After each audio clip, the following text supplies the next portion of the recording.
Famous cycling city. Welcome to Geelong in Victoria. We are about 50 minutes south of Melbourne.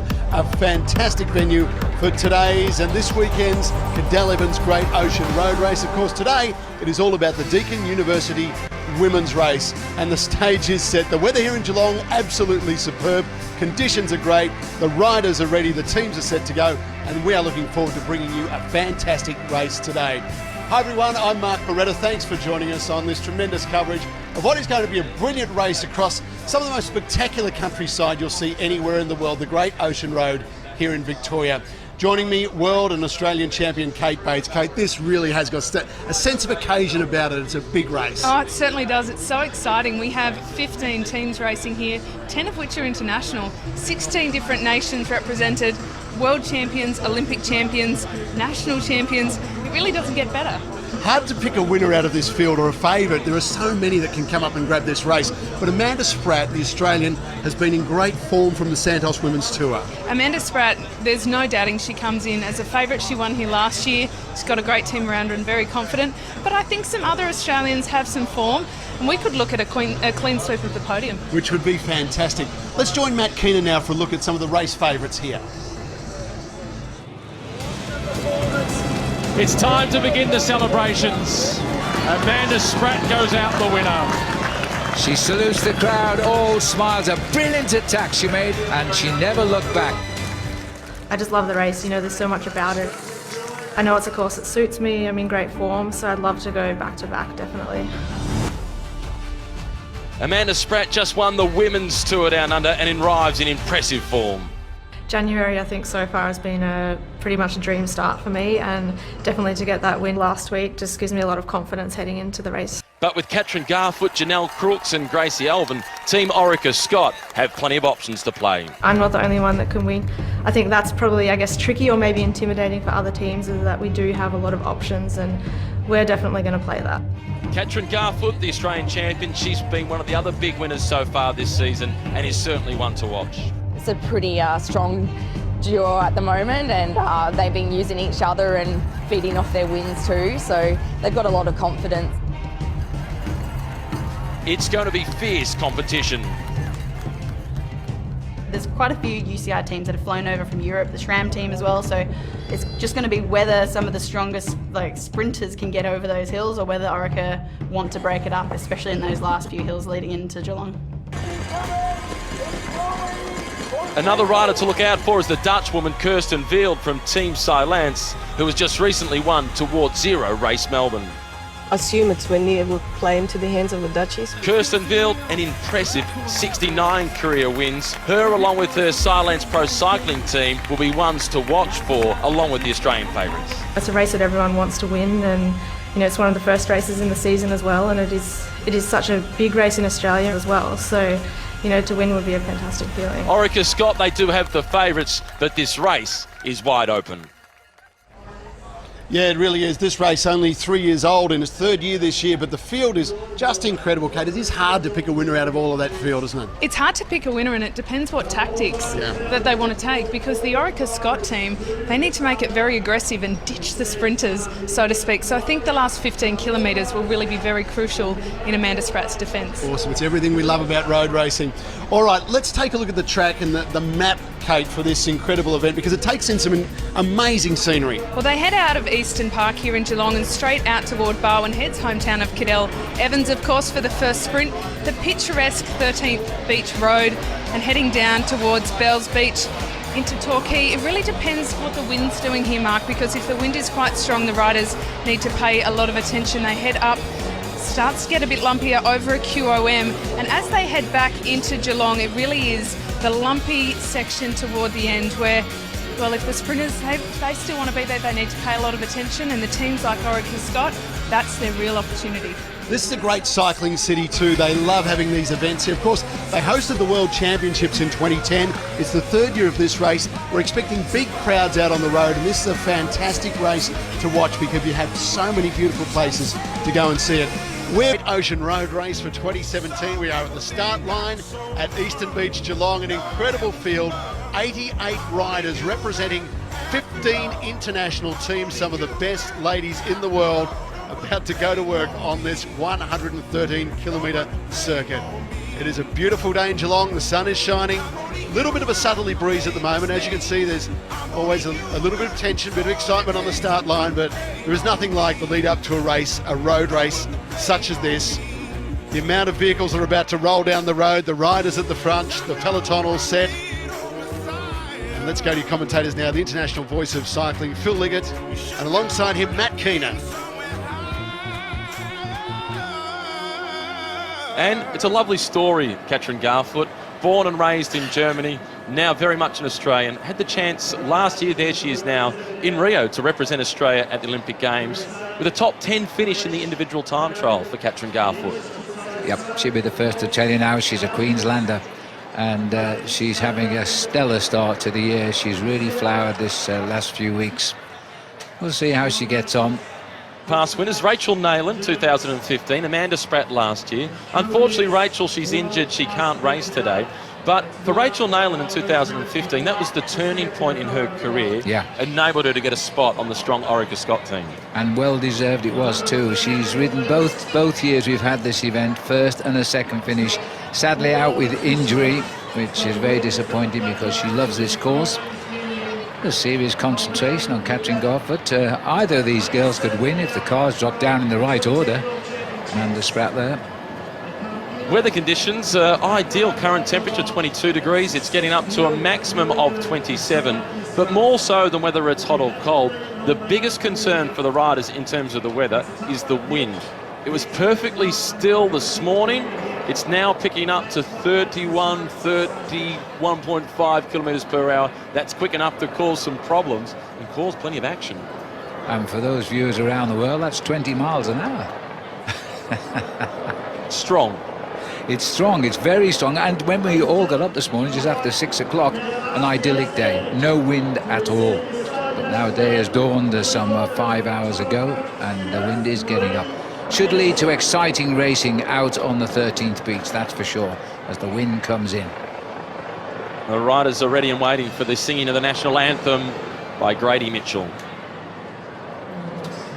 And oh, let us rejoice, for we are young and free, with golden soil and wealthful toil. Our home is girt by sea. Our land abounds in nature's gifts of beauty, rich and rare. In history's page, let every stage advance Australia fair. In joyful strains, and let us sing. Advance Australia fair.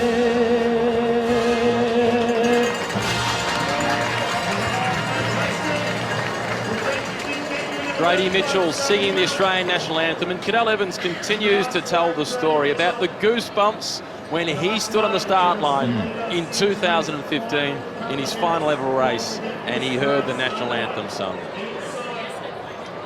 Inside 2 minutes to the start. A little bit of neutralised, about 3.5 kilometres before the flag goes down, and it's 113.3 kilometres to be completed. 90 seconds to go. Tense moments, so women's racing are really launching into a great season here in Geelong. Should be good. And lots of last-minute eating and drinking. Very important. As Paul Sherwin always says, Matt, they're eating for tomorrow, not for today.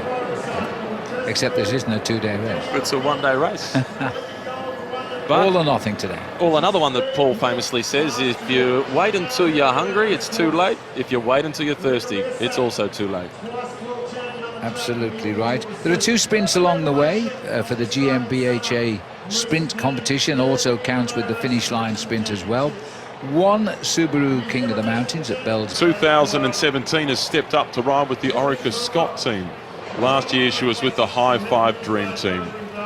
We're just on 30 seconds before they... For Peter Mullins. Inside, we're on the countdown. Here we go. 2, 1. And the Deakin University Elite Women's Road Race is underway, kind of. 3.5 kilometres of neutral just to get through the city of Geelong. Then once the roads open up a little bit more, then that neutral red flag will come in and then we'll really get started. Tomorrow the World Tour will continue in the men's department, and they will ride the same 113 kilometre circuit, but they will have a 60+ kilometre add-on with 3 20-kilometre finishing circuits. Chris Froome's in town, the Tour de France winner, so too Esteban Chavez. But today it is the women on parade. 88 riders, 15 teams, and this course makes it a great race. It's a very aggressive course. And 17 nationalities represented, so it very much is an international race, and it's gotten stronger every year. You can see the white colours on the right-hand side. That's the Oceania road champion. That's Shannon Mulseed, who's had an outstanding start to the season. 3rd place in the criterium at the National Championships in her hometown of Ballarat, and just missed out on a medal with a top 5 finish in the road race as well. Well, I'm pleased you told me that, Matt. I've never seen the Oceania Road Race Champions jersey before. Well, is it always white and blue? Yes. Oh. Well, Shannon, we followed all year. The last month we've seen her race, and racing with quite a lot of good results. So we'll see how she was a medalist in the National Championships. Here's the teams for you as we flash them through. Wiggle high five, team number 1, because they're number 1 in the world rankings. They've been the strongest team over the past few seasons. A few teams in there from the United States. United Healthcare is always a strong squad. High Five Dream Team is like a development squad for many of the rising stars of Australian cycling. Holden Women's Racing, they've got some good, strong young riders as well. 37 Australians, 13 Americans, 8 Brits, 8 Kiwis, 6 Italians, 5 from the Netherlands, 3 Germans, 1 Dane. And then there's a list of just 1 rider from a variety of nationalities. The Belarusians are here, Lithuania, Poland, Belgium, Mexico, Canada, Switzerland, Japan. It really is a very international field. Superb field. This is Australia's summer of cycling, and once it's all over, everybody, men and women, disperse across Asia into Europe as the seasons open up across the world. But it all starts here and now. Subaru, red lead vehicle. The gentleman that you see sticking up out of that is the race director. That's Scott Sunderland. He's a former Australian road champion. He's ridden with many of the biggest teams in the world. And importantly, Scott was a sports director alongside the likes of Fabian Cancellara and the Schleck brothers when they were winning some of the biggest races in the world. So he knows how to call the shots as a sports director. Now as the race director, none of those team managers will be able to pull the wool over his eyes. I'll second that. And Scott was a great bike rider too. Taking them out in the backdrop there is the bay around Geelong. This is into the Botanic Gardens, bottom end of the road. They use this circuit in a criterium once a year as well. Little hill comes round to the left of our picture. A lovely ride out of town this. We could have raced this really. It's a beautiful circuit. Well, there was that Criterium series that you speak of, the Mitchelton Bay Cycling Classic, that got the season started. It started right here in the heart of Geelong on Ritchie Boulevard on the 1st of January. Importantly for Amanda Spratt, down in Port Arlington, the most significant stage, the most difficult stage of that series, she went out the winner and she won on her own. And everybody else in this race is well aware of the form of Amanda Spratt, also the recent winner of the Women's Tour Down Under, and she did that relatively comfortably with a big solo breakaway on the first serious road stage. She's a lone break specialist and she hits them hard towards the end of the race, and this is a perfect course for Amanda. If she gets a chance, she'll go again. She's won this course on this course before. She was last year's national champion, and this year she finished 2nd, but to her teammate Katrin Garfield in a sprint. The rider just getting out of the saddle in the black colours of the Wiggle High Five team, that's the Danish rider, Julie Lee. Good, strong track cyclist. She won't like the climbs towards the end of the race. I get the impression, by the way, she's so close to the lead vehicle whilst they're in the neutral zone that she might be among the first to attack. The hay bale's out, making some sort of a decoration. Yeah, I'm just wondering what it is. It's very nice. It's like Mr. Swiggle, upside down, Miss Jane. There's Garfoot there in national colours for the first time as road race champion. did the double still less than a month ago, in not too far away, about 80 kilometres away in Buninyong and Ballarat. There's accommodation within the Botanic Gardens here in Geelong where some of the teams have actually got themselves based. The Holden Women's Racing team is one of those. And as we've mentioned with them already, they've got Emma Pooley on their team, who won't be racing with that team throughout the whole season. She's really just here for a few of the key races at the start of the Australian summer. It's such a great opportunity for the young riders on that squad to learn from one of the very best, a woman who's been a world champion. She won that title here in Geelong, so she arrives with fond memories. She has said, though, that some of the young riders on that team are actually much better at riding position in the peloton than what she is, because they've taken it up at a younger age, and she's a little timid when it comes to the crosswind and fighting for position. And given the weather conditions, we might see a few crosswinds to do battle in throughout today's race. Yeah, silver medalist in the time trial. Didn't quite work out for her in London, just missed the podium with the 4th place. But she's more a lone operator. That's why if she's going to win today, it'll be on her own. She's not a great tactician. She's a strength rider. We'll see how she goes. She can't fault the weather. It's a bit colder back home where she comes from in Yorkshire. I'm sure that's part of the attraction, while many of them have chosen to visit Victoria. The fluoro colours of LA Cipollini off to the left-hand side. Most seen colours in the peloton, that's for sure. And he could well be delivering today. Chloe Hoskin, also Janneke Ensing, the Dutch girl, is riding extremely well. She's on that squad. And Carly Taylor, another Australian. No Valentino Scandalora, not too sure why. She was here early on in the season. She left soon after the start of the year. Gone back into Italy, I presume. Yeah, she's joined a new team this year. She's now across onto the team of the great Mariana Vos, one of the greatest cyclists of all time. An extraordinary record Mariana Vos has got. A world champion in just about every discipline of the sport. Yeah. Scott Sunderland, the race director, is on race radio, letting all the convoy of cars know that they are approaching the end of the neutral zone and the flag is about to come in. And for the 3rd year, the Deakin University Elite Women's Race is about to get underway. Scott Sunderland will just make sure the road is clear before he pulls that flag in. This is probably a good day for the sun to be shining, otherwise it's got to be rather wet now.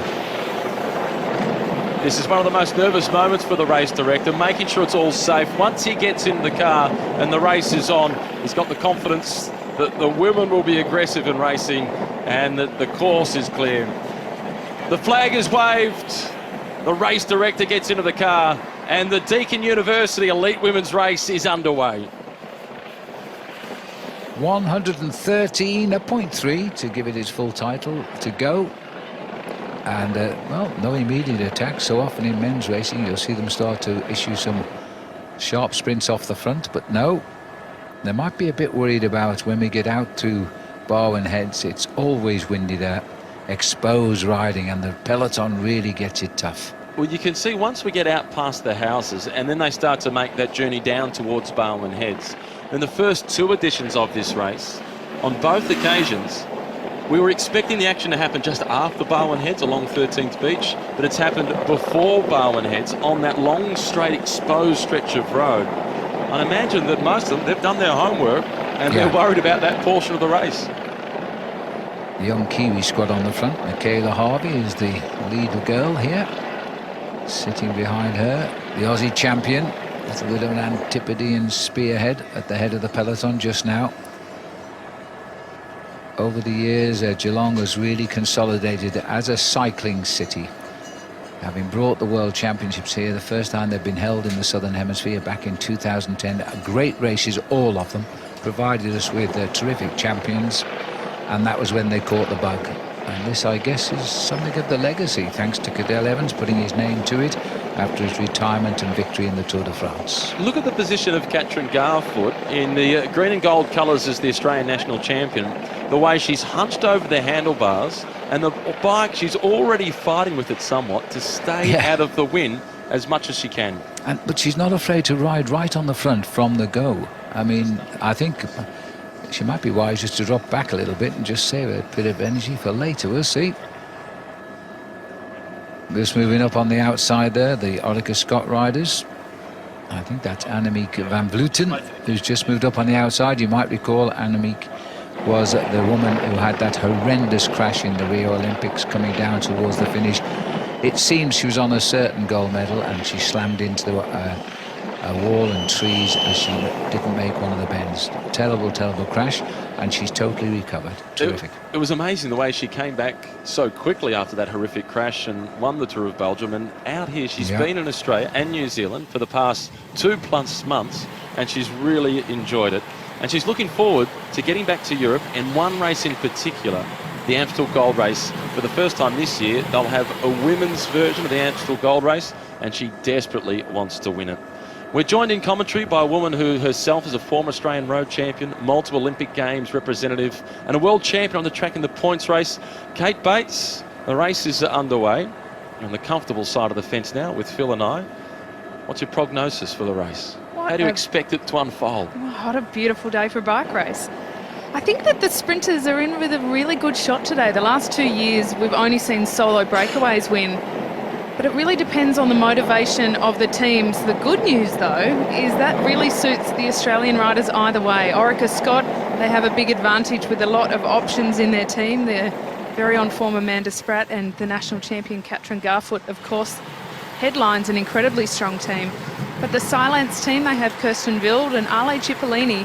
Well, Chloe Hosking has just been improving day by day. She likes these longer road stages, and if it gets a bit tough out there, well, I don't think she's too phased. The rider that you see at the front, the black and green colours, that's Jasinska from Poland, riding for the Silence Pro Cycling team.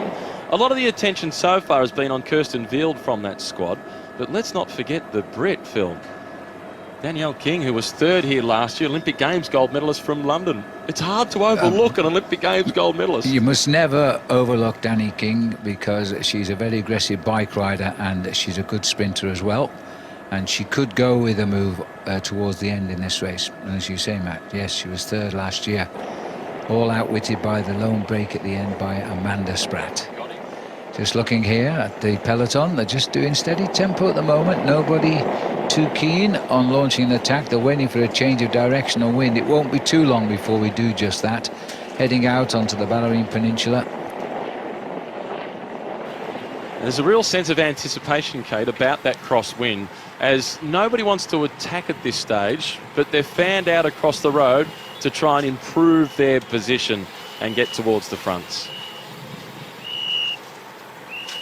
The wind has picked up, but the riders would have had their team meetings well before they realised how windy it was meant to be. The weatherman threw them a bit of a curveball and said it would be wonderfully quiet out on course, but we've seen the wind pick up here at the start line, and we have heard reports that down at Barwon Heads and Torquay it is quite windy. We'll find out soon enough, as you can see those bright colours of Ale Cipollini. A few riders in that team to protect. Chloe Hosking is certainly amongst them. The Holden Women's Racing team, they're controlling the peloton at the front.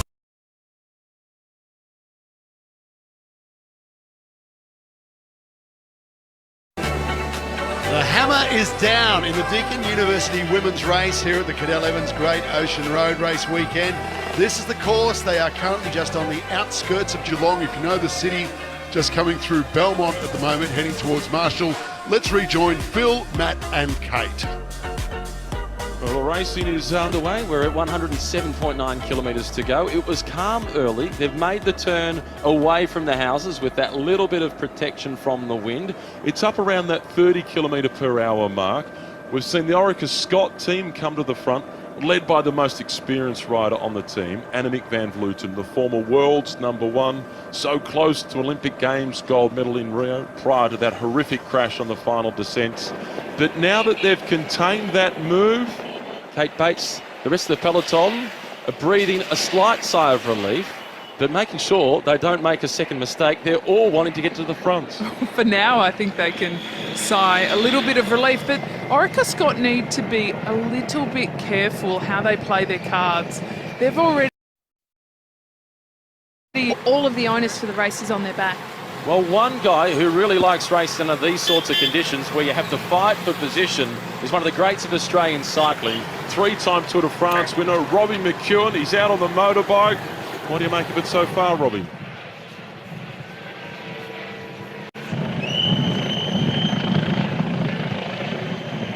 This is the Total Rush team that is now attacking, and it was here last year that they Did exactly the same thing, and they did it with Bridie O'Donnell, who formed a significant gap and was able to go out as the winner of the GM HBA sprint classification, which is the first prize that's up for grabs. The first of those sprints is in around about 17 kilometres time when they go through Barwon Heads. So perhaps, Kate, there's a few riders out there that don't believe they can actually win the race outright.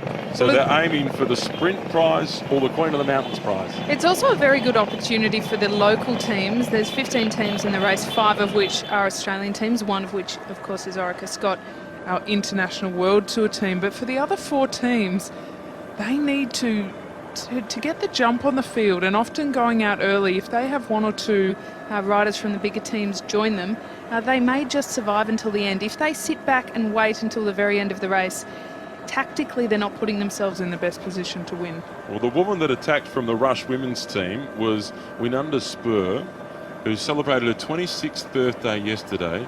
And Phil, no prizes for guessing where she comes from. She's Dutch. Yes, the only Dutch girl on the team, and she got straight down. They just got that move going, and they changed direction into the headwind, which rather sported, and that's why we've Concertina back. And I think the women at the back were rather pleased about that change of direction.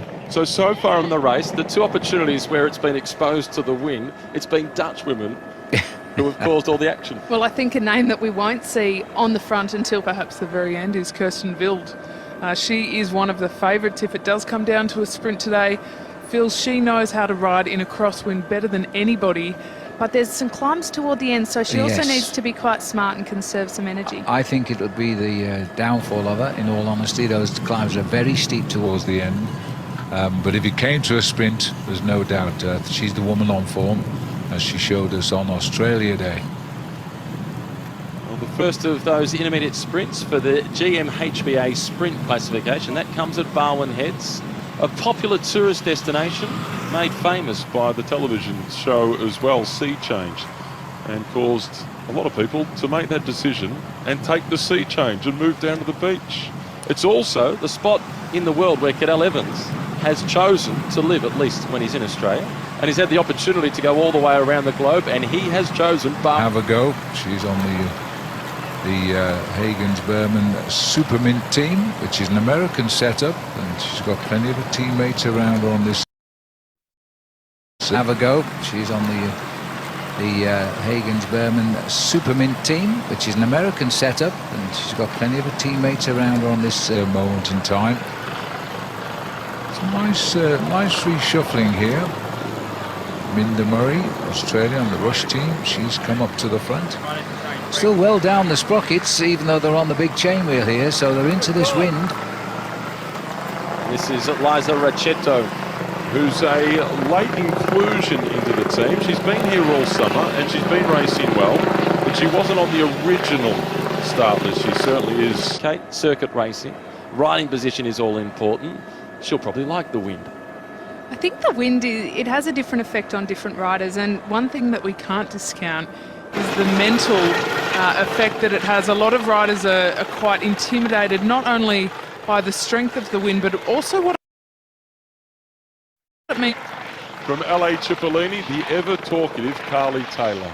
She does love a good chat. Even out on the bike, it's hard to shut her up, but she loves racing. Today is going to be, it's an interesting course for her, Matt, because the climbs certainly suit her, but the crosswinds not so much, and the descents toward the end not so much, but you can't dampen her spirit. She's very motivated for a team win. For a rider like her, when we had the chance earlier on to take a look at the elevation on the course, the part that most people would enjoy, she doesn't. Then you get to the part that most people won't enjoy with all the hills at the end, she does enjoy. That's the way to be. And inside 105 kilometres still to ride. This is one big circuit here. We're in the general direction for a little way now, as we've got this wind keeping the race together. Then it'll change as we swing out towards the beaches and into Barwon Heads. 15 kilometres before we hit the intermediate sprint in Barwon Heads.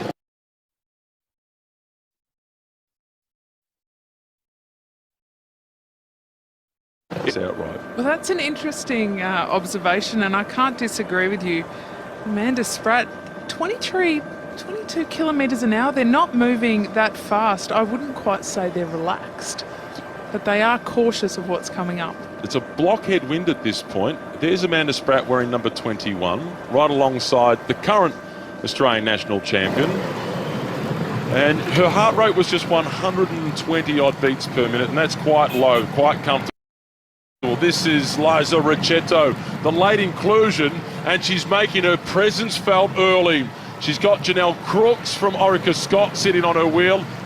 And that little attack has split the field momentarily. They're going to fight to repair the damage, but it might hurt later on. Well, they've closed it down quickly. Will there be the counter-attack, which is always the classic move? It's on page 1 of the race hand manual on how to go about it tactically. Wait for somebody else to attack. When they get caught, you go. It's always a great idea to attack in and around an intermediate sprint. Tensions are quite high, to go over the top of the riders going for the sprint. Matt, you mentioned that if we don't see Kirsten Wild sprinting, it could be an indicator that she doesn't back herself for the race. On the flip side of that, a rider like Chloe Hosking, she often uses intermediate sprints to test the legs and to see how she's going. So if we see Chloe testing the legs a little bit, that may be an indicator that she does think that she can go for the race win today. She was 4th here last year, Chloe Hosking. She had a top 10 finish around the course in Buninyong that doesn't suit her at the national championships. And she rides for the team with the brightest colours, the LA Cipollini team. It is an Italian squad.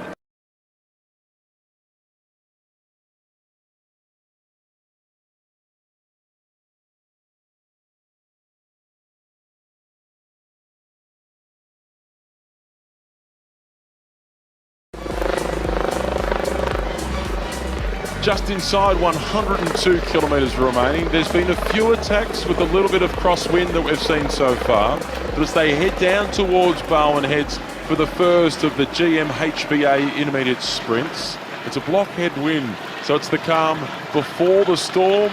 The bright colours of the LA Cipollini team, they're marking the fronts, and now the attack is on. Spoor. And this is Another yesterday's birth woman, Spoor, a Dutchie as always. The big attacks so far have been by the Dutch, and this is no exception. Do you know what Spoor means in Dutch? Track team. She's been recruited to this team just for the Australian summer. They had a big impact on the race last year when they got Bridie O'Donnell into the breakaway. She managed to win the intermediate sprint classification, and they're looking to do a similar sort of a ride today. Being closed down though by the Canadian National champion. She's doing the chasing. Yes, and she shut it down very, very quickly there at the moment. Mackay. They're getting very, very twitchy now. They're trying to reposition and launch more attacks.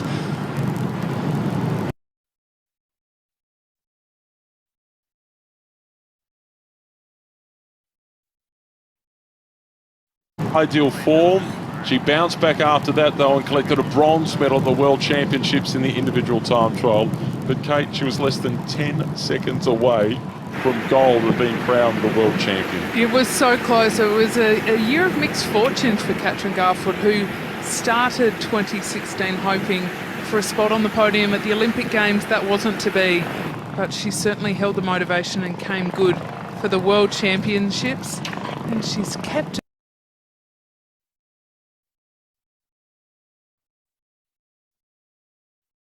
her form for a spot on the podium at the Olympic Games. That wasn't to be, but she certainly held the motivation and came good for the World Championships, and she's kept her form for a spot on the podium at the Olympic Games. That wasn't to be, but she certainly held the motivation and came good for the World Championships.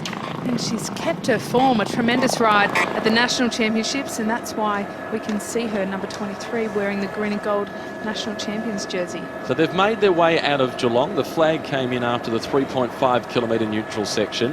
As soon as they turned down towards Barwon Heads and there was a little bit of crosswind, we saw the Dutch woman Annemiek van Vleuten go to the front, try and cause a split.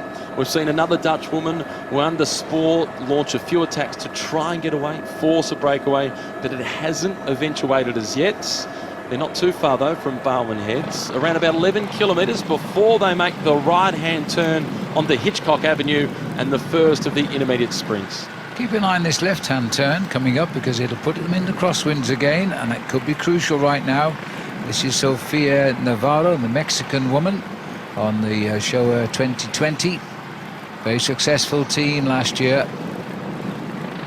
And just behind her in the pink colours is Alan Skerritt, young Queenslander, who's riding her last ever race potentially today. She's going to stop racing after today. Let's see what happens long term. Well, we still hope not. She's a very talented young rider. She's come through a great development path with Cycling Australia and their very famous camps at the AIS. I went to call it a torture camp. It's not quite, but it's something akin to that. Yeah, it's not a camp, it's a torture test. Yeah, it definitely weeds out the weakest. The Wiggle High Five team, the black colours, coming through to the front. This is Amy Roberts, one of the British riders on that team. The world's #1 ranked team. Yes. Just inside the last 100 kilometres, so those little attacks to try and get away. There's a lot of teams that are keen to make sure that if a break goes, they at least close it down or they're represented. And with a headwind, it makes it so hard for one or two riders to steal a march on the peloton. A lot of the bustling that happens before an intermediate sprint is not about getting points in the sprint itself. It's about making sure that if an attack goes, they're following it. Do you know what, Matt? These women have worked out they're coming up to this left turn. They're racing to the left turn because they know the wind will change direction. And that's causing these counter-attacks to make it hard, because if you come off that bottom bend at the tail, you're working for a kilometre to recover from it. It's just a gentle left-hander as they make their way through a roundabout. It's Tiffany Cromwell who has gone to the front and is really forcing the pace. Typical Tiff. There's the left-hander. She's looking over. Oh, it's not. It's a roundabout. Oh, are they going through or are they coming off to the left? No, they come off to the left. This should see the difference in the wind direction now. Now as they do make that turn, this is the point in the race, in the first edition of the Cadel Evans Great Ocean Road Race with the Deakin University Elite Women's Race, where we saw some splits and we saw a few crashes. And now as it's a wind that is slightly hitting them from the side, this could cause a few problems as the German national champion has come to the front. Mika Kroger, she's a very strong rider. She's very savvy. She loves the wind. She's right in her element here. And she's got the field strung out significantly. They're single file. We haven't seen this in the race yet. Orica Scott, they made this move earlier, but they didn't string it out quite like this. The gap's opening up, Matt Keenan. Orica Scott, we don't want to see them dropping wheels. This stage in the race, that's already very dangerous. And for Kroger, this isn't exactly what she wants. She actually doesn't want to necessarily go on her own. She wants a few riders with her, and she wants that split to be in about 5th, 6th or 7th position. But it is quite a show of strength that she didn't actually attack. She just sat in the seat and turned it up like a diesel motorbike and rode essentially off the front. Now, Janelle Crooks for Orica Scott and Amanda Spratt, they're right up there paying attention. But I think we've just seen a vulnerability in the Orica Scott team and the broader peloton for what could happen in the upcoming wind. We have, this is Scanlon Bloor at the back of the group, just trying to hold on. Desperate moments as they head towards Barwon.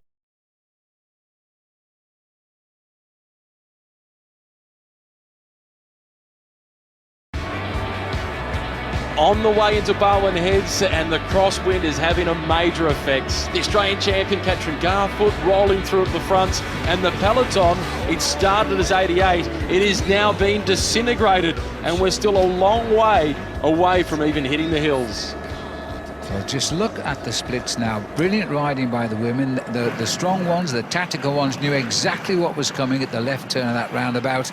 They piled the pressure on it as they approached the roundabout with Canyon. The strong ones will out now. Look down the road there, Katie. Well, down in amongst it is a man that would have loved racing in these conditions. Green jersey winner at the Tour de France, Robbie McEwen. The race is being blown apart.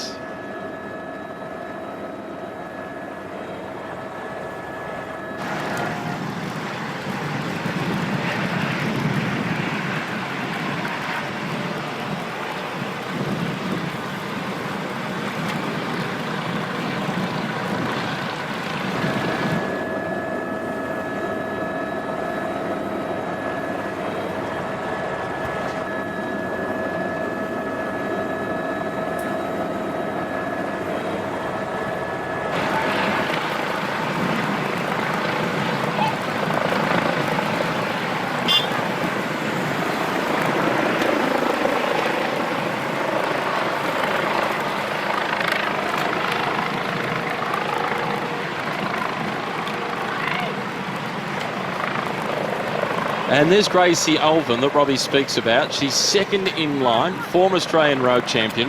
And it brought a smile to my face when Robbie said that Gracie told her she wasn't happy with the lack of wind in the morning. I saw her at breakfast as well. She said the same thing to me. This is Annemiek van Vleuten now, the Dutch woman at the front, really opening the throttle. Takes a turn on the front and takes 2 lengths on the rest of the breakaway there, because that's a very workmanlike group now, and I think unless they change direction very quickly, they are not going to recover from this one. It's a major attack. All the fit women, the stronger Burdure riders have got themselves into this.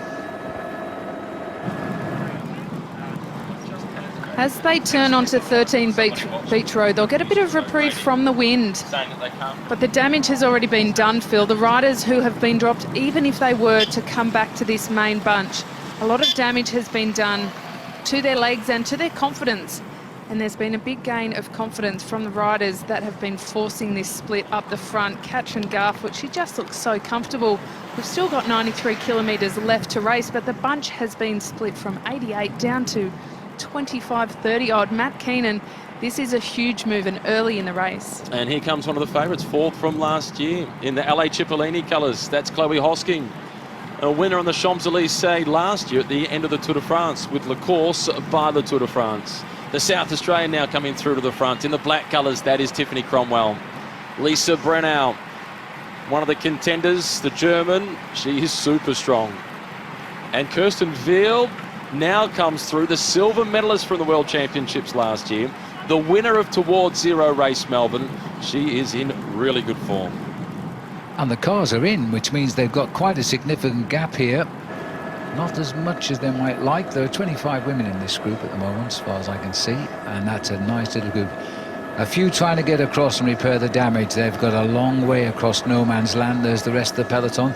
They've not given up. They're still racing down there. They might get back if we change direction. But importantly, in terms of the cars, it's only one of the race official cars and some neutral service. They haven't allowed the team cars to come through, which would close down that gap and provide some shelter from the wind and some stepping stones, like a game of Frogger, for those that have been dropped to work their way back to the head of the race. Well, and generally the cars are only allowed behind the breakaway when the gap reaches over a minute. We can see that the gap is opening significantly, but it's not a minute. There's so many groups out on course still.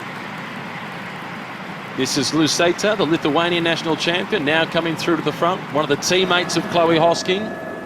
And there's Bowen Heads, the beautiful Bowen Heads off in the distance.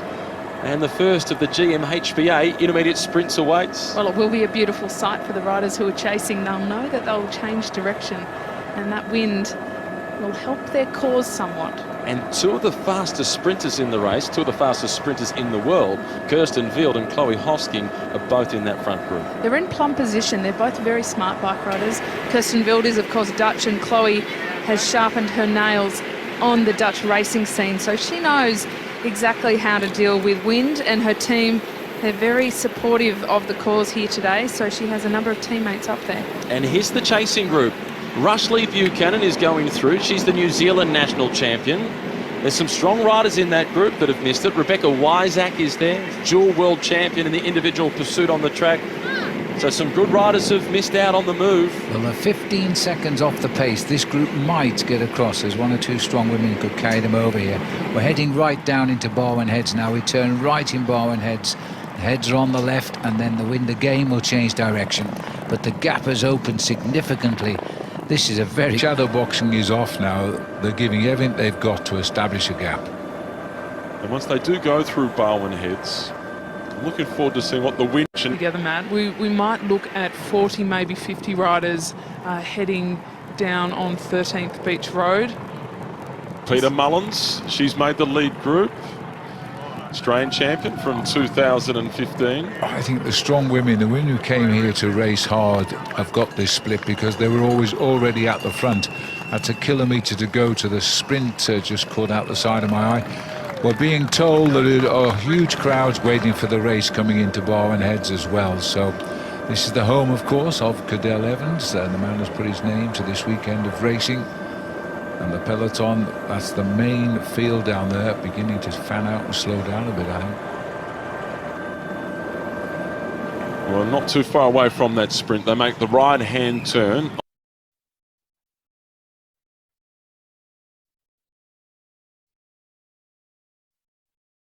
On down there, beginning to fan out and slow down a bit, I think.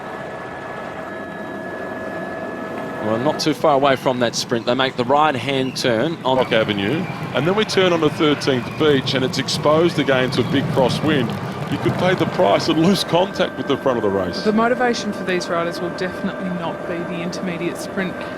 It's a wonderful prize to get along the way. If the group was all together and the conditions different, perhaps. But for these riders, it's just about jockeying and positioning to make sure that they are in the right spot when the conditions are tough, when the crosswind comes.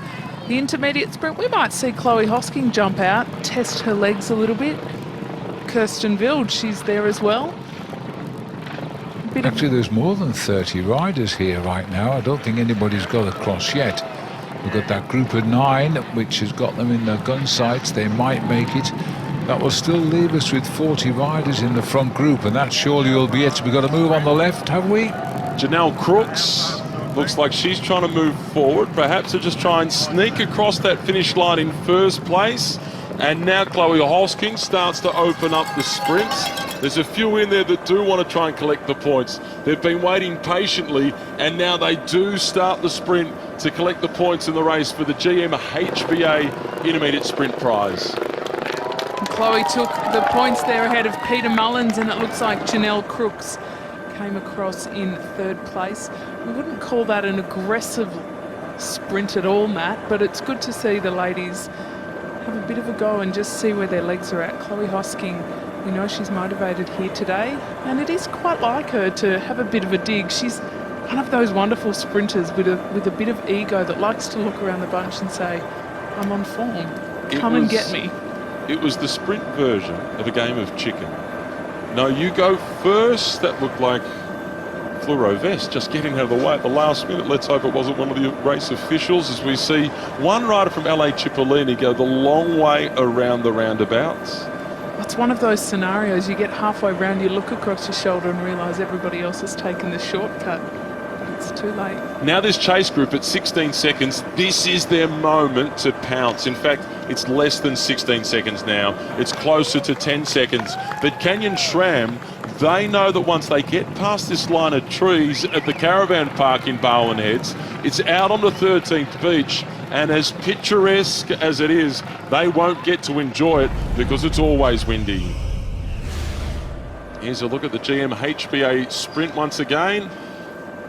Chloe Hosking at the last moment getting her nose in front with Janelle Crooks and Peter Mullins in the minor placings. They waited and they waited.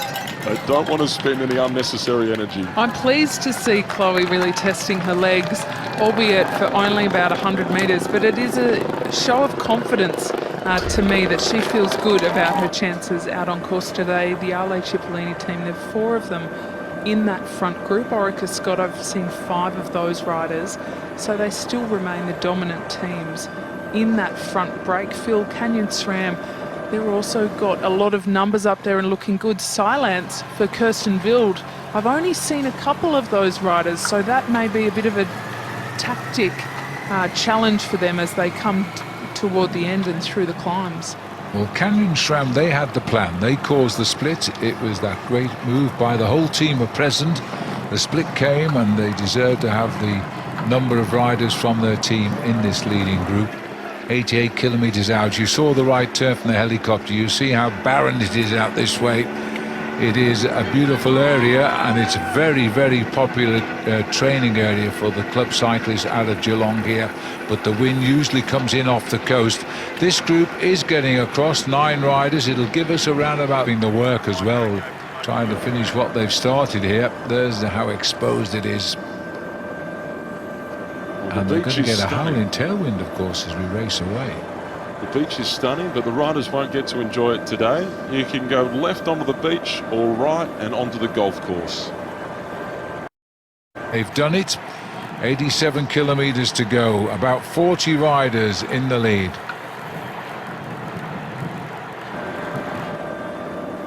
And then there's the long look down along 13th Beach. One of the great holiday destinations, just around about an hour and a half to the south of Melbourne. On here. This is Loretta Hansen now going through to the front in the blue colours. And that second group, they've now returned. Number 111 at the back of the group, Rebecca Wysack, who is originally from Geelong, now lives in Canberra, but she's a dual world champion on the track and trying to make that transition to the road. You can sympathise with that, Kate. She's made a wonderful transition. She's very strong, especially in road time trials.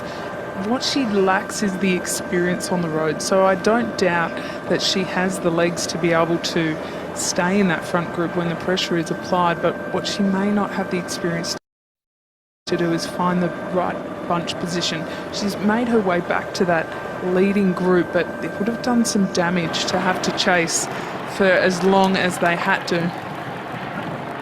It's not a done deal yet. You can see the main peloton are coming back. Officially, they're 16 seconds down. Might be even a little bit closer now. There is a real chance this field will regroup. Well, if they've lost their impetus at the front of the peloton, they've kicked the clutch in just a little bit. They realise there's still 86.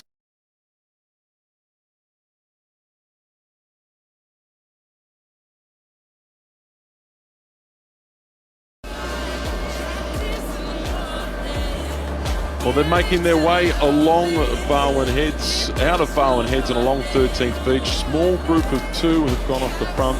They've just gone through the first of the GM HVA intermediate sprints through Barwon Heads. And it was Romy Casper from the LA Cipollini team who went across the line in first position, ahead of Annemiek van Vleuten of Orica Scott, with Peter Mullins in third position. Well, that tells us a little bit about the strategy and the belief of Chloe Hosking and Kirsten Veal, 2 of the fastest sprinters back in the peloton, who we expected maybe to be involved in that intermediate sprint.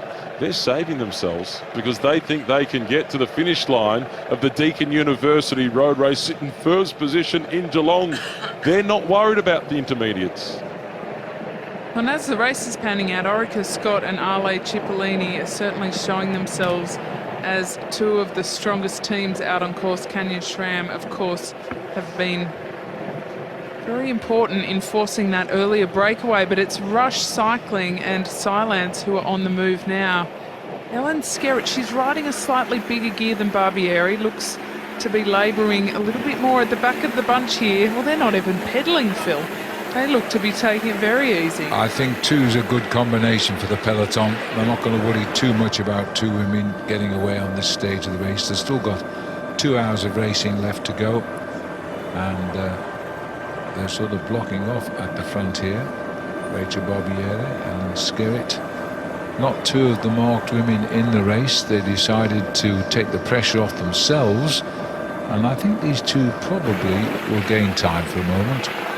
This is Emma Poole in the black colours of the Holden Women's Racing Team down towards the back. The world champion in Geelong from 2010 in the individual time trial. Erin Keneally is the rider that's with her, the big Western Australian. She's had a really good start to the season, Kate, Erin Keneally. She hasn't had a big win yet. She's been so aggressive, she's been close, she's been in just about everything.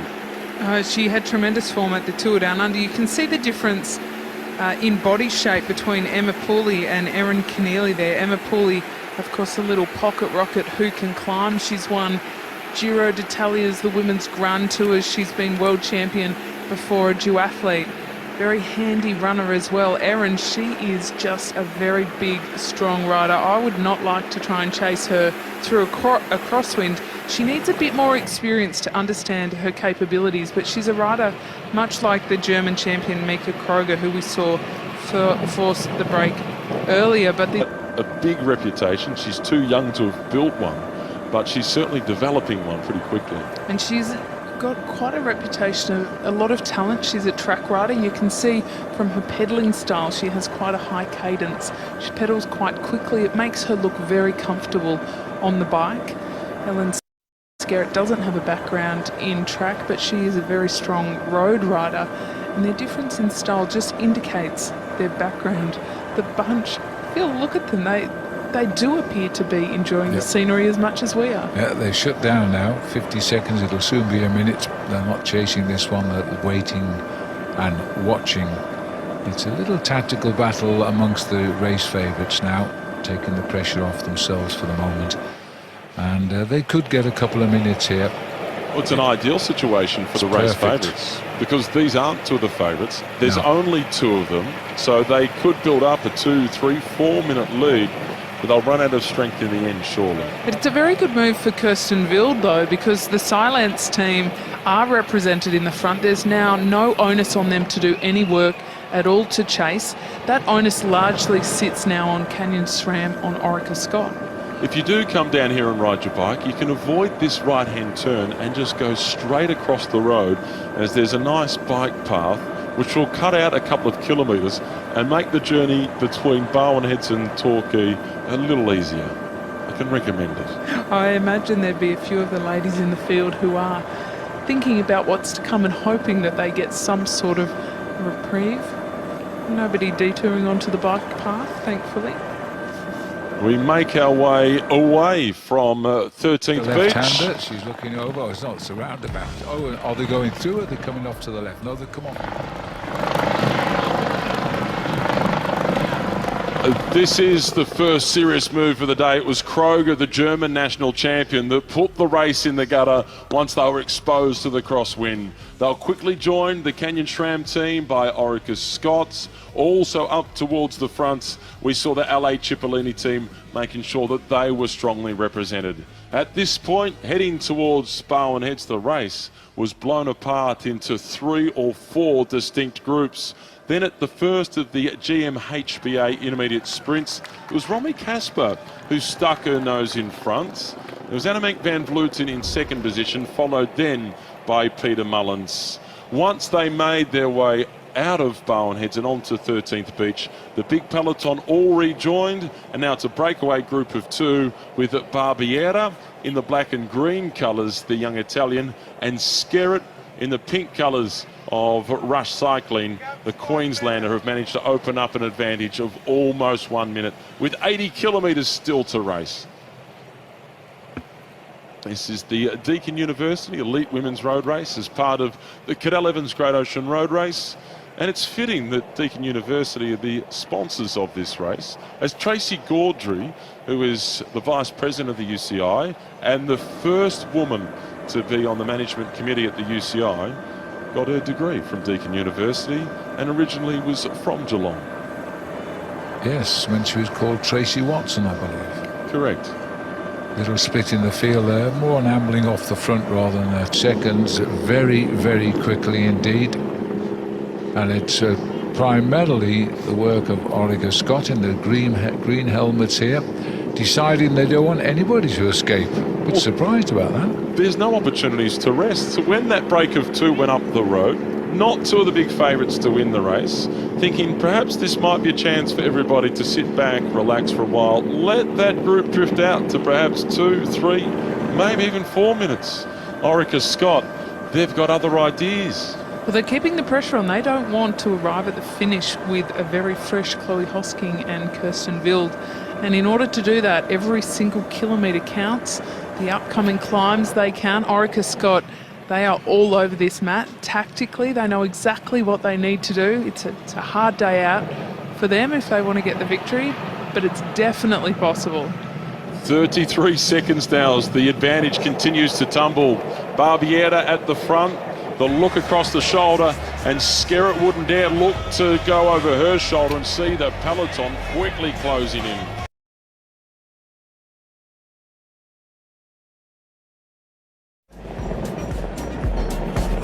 The breakaway group of two, Skerritt and Barbieri, they've been caught by the peloton, which once again, as soon as they make a turn and get exposed to some crosswinds, the throttle is intensive.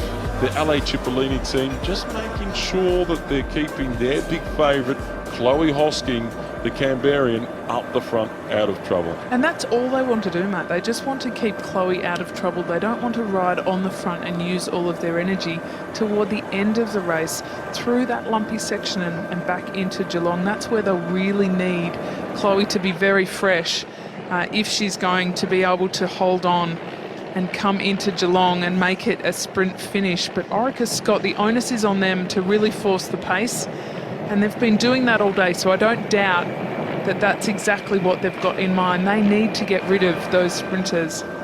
Both Robbie McEwen and I had the opportunity to speak to Gracie Alvin independently at breakfast this morning, and Robbie reported that the message back from Gracie Alvin was she was really disappointed when she opened up the curtains in the morning, looked out the window and saw that it was a perfectly calm, still day. She had the same complaint to me about the lack of wind. She's got her wishes, it has sprung up. Robbie McEwen is out on course, triple green jersey winner at the Tour de France. Robbie, we've seen a lot of action. At the moment, it's all back together. Was there any in the world? As quick as Robbie was, his reputation was for being one of the smartest bike riders in the peloton. The black and green colours of the Cy Lance team, of course, any in the world. As quick as Robbie was, his reputation was for being one of the smartest bike riders in the peloton. The black and green colours of the Cy Lance team of Kirsten Field, they're working their way through to the front, protecting the Dutch sprinter. Well, when the bunch split earlier heading into the first sprint in Barwon Heads, we didn't see a huge amount of numbers from Cy Lance. A couple of the riders actually moved, missed the break, and I think that would have made Kirsten Field pretty nervous. She may have ducked back and said, come on guys, we need more numbers at the front. So they're all moving to the front to protect her in a similar way that Chloe Hosking is being protected by the LA Cipollini team. 24 kilometres per hour, the wind, it doesn't sound like much, unless you're out there in it trying to fight for position at the front. That's all that matters. It's a crosswind that counts. The strength's not quite so important. But once you get into that crosswind, it seems that the Canyon SRAM team are up for the fight, and Tiff Cromwell always puts up a good performance. She has done these past 2 years in this event, and this year clearly no exception. This is brilliant racing. This is where they are as they're heading towards Torquay. That will be where we've got the second of the GM HPA intermediate sprints. It's then on to Bells Beach for the Subaru Queen of the Mountains. As they head down through Mauriac, they've got the feed zone, and there's an opportunity through the thick eucalypt trees down there to get a bit of rest from the wind. And then as they hit the outskirts of Geelong, it's exposed once more, and then they've got the climbs. But what is really happening at this point is the battle for the front and protection from that wind. And look at the split again forming. These women have just rejoined and they're back on the defensive here now. Ale Cipollini up for the fight, so too are the Orica Scott team. These are the strength of this peloton, and they are the drivers of it, and they're not going to desist here. This is another good push, 74 kilometres out from home, about an hour and 50 minutes of racing left, so they're going to keep the pressure on. This is Chloe Hosking at the front. She was fourth here last year, but significantly, she was amongst a group of 5 riders sprinting for 4th place. The others had to get away from her to beat her. Third from last year, Danny King. She's still comfortably placed in the peloton. So too is last year's winner, Amanda Spratt. But it seems like there's a lot of focus within that race from Orica Scott and also Canyon SRAM on Chloe Hosking and trying to get away from her. Orica Scott have a lot of options today. National champion in the looking resplendent in the green and gold, Katrin Garfoot. Some local pirate ship here. I don't think the riders are taking in the scenery, but it is gorgeous down on the coast. High tide 5 years ago, I think. The Orica Scott team, they have a lot of options, Matt. They've got Katrin Garfoot, Amanda Spratt, Gracie Elvin. We've barely mentioned her. She's a multi-time national champion. Carly Taylor, she's just ducking off the front there. I don't think she means to be doing that. She'll turn around in a moment and, hey guys, what are you doing? She's an important rider for LA Cipollini today, because as much as we've spoken about Chloe Hosking from that team, the South Australian will be just hoping to survive these crosswind sections and then look to get into the action once we hit the climbs. Robbie McEwen down there in amongst it. What a race we've seen so far, Robbie. Well, Matt, every time we get an open section of road that wind can really play a role. It's LA Cipollini, it's Canyon Stram and Orica Scott taking full advantage. You see, even in the headwind sections, and no matter if there's a little break off the front like we saw a few minutes ago with Skerritt and Barbieri, the bunch are just racing to the course, and those riders and those teams in particular are using every opportunity they get to split things up. They're not worried if it's only a short section, because they know every time they do it, it contributes to making it a really hard race. And that seems to be the sign coming from Orica Scott. They just want it as hard as possible. We spoke earlier about Gracie Elvin wishing for wind. Well, she got her wish. The other thing for Orica Scott, they need it hard, because Gracie told me, basically we know if Katrin Garfoot and Amanda Spratt stand on the pedals once we hit the local circuit, they're going to ride everyone out of the wheel. They just want a hard race, deaden everybody's legs. Did you hear the joy in Robbie's voice at the end when he said deaden everybody's legs? They are hoping, the Orica Scott team, to make this race as difficult as they can to give Amanda Spratt and Katrin Garfoot that opportunity to ride away solo once they get into the outskirts of Geelong and hit the finish line, in their eyes, hopefully in first position. Just a reminder to our viewers in Western Australia to continue watching the Deakin University women's race. Switch to 7 now. So viewers in WA, now is the time to switch across to 7 to keep watching the race. He shuffled down the tail there, anxious to get away from the sharp end of the whiplash if these attacks are going to continue. It's still a very respectable speed, this race, and now they're waiting. It's calm before the storm, if you like. The blue jerseys are the American squad of United Healthcare, trying to get back up there. Most of them travelling in from the States. Rushley Buchanan from that team, but in the white colours with the black as the New Zealand national road champion. She missed 3 champions in a row there. Yes. Lithuania, Germany and New Zealand. Yeah. She missed the first split, and then we're seeing her experience, the 29-year-old Kiwi. Once she managed to rejoin, she's always been at the front. She will not miss the split again if she can help it. It's going to come down to her legs, but tactically she won't be making that same mistake twice. It's the 3rd time she's been the New Zealand national road champion. She's one of the savviest and most experienced riders that New Zealand has produced. She's a world medalist on the track in the team's pursuit. She's a very classy rider. We saw her at the Tour Down Under film. Is watching. There were 1 or 2 caught out, and they've learned the lesson. They're not going to ride at the back at the next time the splits occur, and they will change direction pretty consistently. For the second of the intermediate sprints, this is Chloe Dygert, the 20-year-old, who is a star of the future, and Absolutely. I know there's big raps on her. Big raps on Chloe. I've seen her race all over America, and she is a real strong bike rider. She looks pretty cool here just now.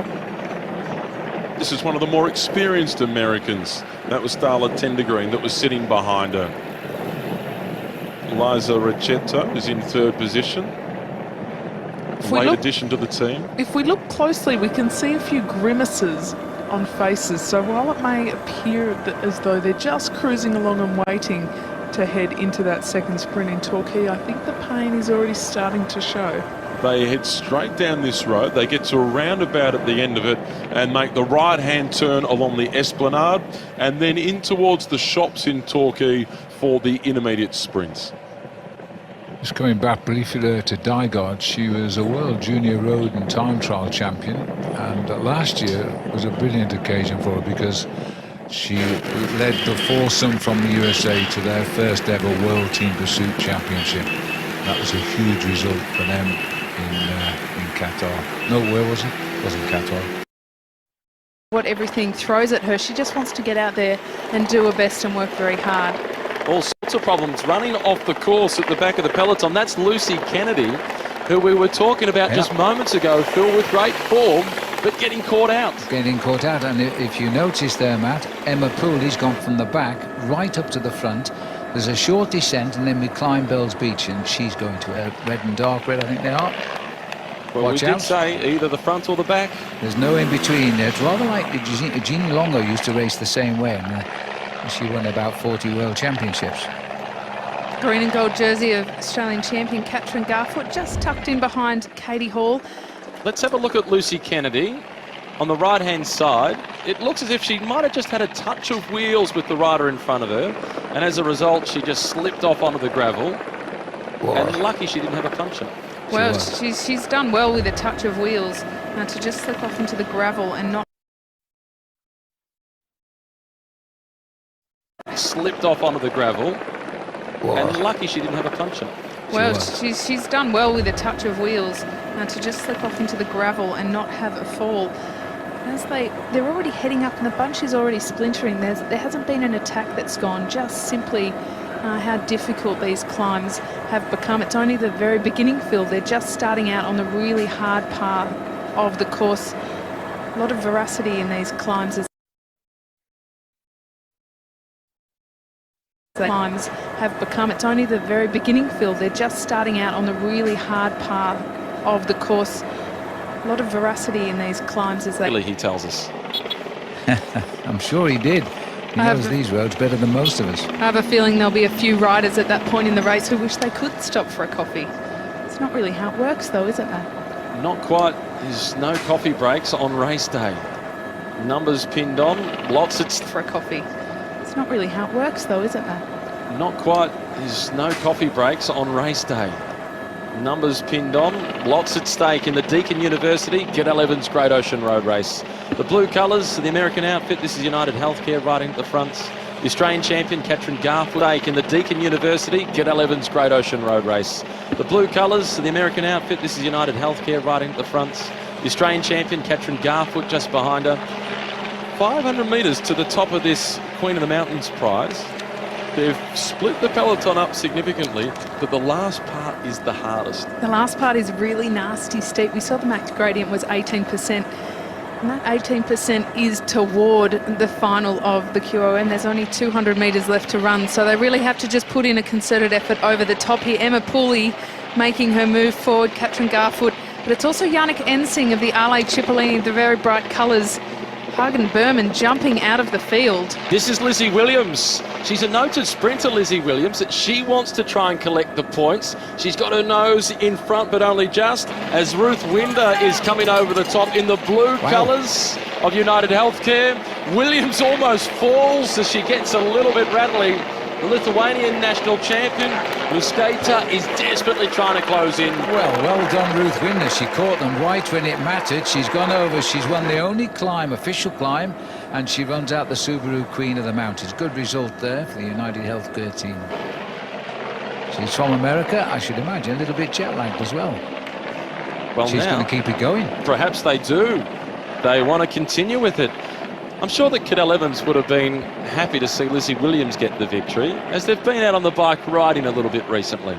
Well, the QOM, we saw it really kicked up with 200 metres to go. Lizzie Williams, she can do 200 metres. In her mind, that's not too big a hurdle at all. She's had an interesting summer, regaining form after a bit of a break. I believe she even tried out for the AFL. And now the move by Ruth Winder. She had that momentum and she hit them with speed. And once she opened up the gap, there was no closing it down. That's Lizzie Williams, I think, also getting involved there.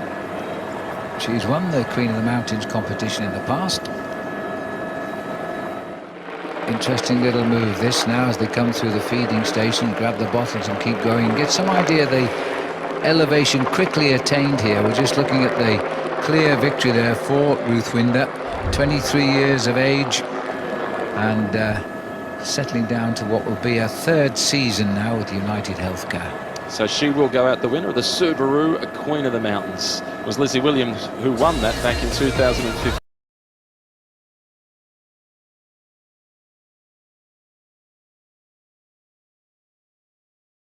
Going to be Venus or Serena? We will find out tonight. In the meantime, 7 riders with a 15-second gap here in the Deakin University women's race. Let's go back to Phil, Matt and Kate.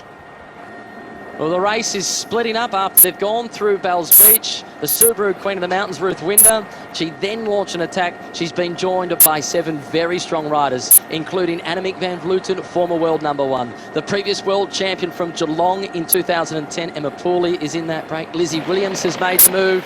And now they've got reinforcements coming across because Canyon SRAM have sent Alexi Ryan over to the group. Wow. So this, all of a sudden, becomes incredibly dangerous. I can't think who's left to chase, in all honesty. I think it's going to be left to teams to chase their own teammates now at this stage, if they feel they've got the wrong woman up front. But it's not gone yet. Nettie Edmondson from Wiggle High Five looks to be forcing the pace at the front of the group with the New Zealand national team. Following up behind the front group, they need to stay organised. The gap is not too big, and they do look as though they're in a bit of disarray. Perhaps those other riders joining have disrupted the flow a little bit. It's less than 7 seconds, the official time check. It's the Wiggle High Five team doing the chasing. They're the only ones that I can spot of the big teams, at least, who have missed this break. Racing in a west-northwest direction just now, and so we're getting a slight crosswind, but basically they're pushed under those eucalypt trees, and it's going to close down here. That was a little bit too strong to allow anybody. Is Nettie Edmondson on the front? She's riding very strongly. Well, it's time to pounce. They need to close it down while the gap is small, because the chase otherwise will be too hard without other teams offering any support.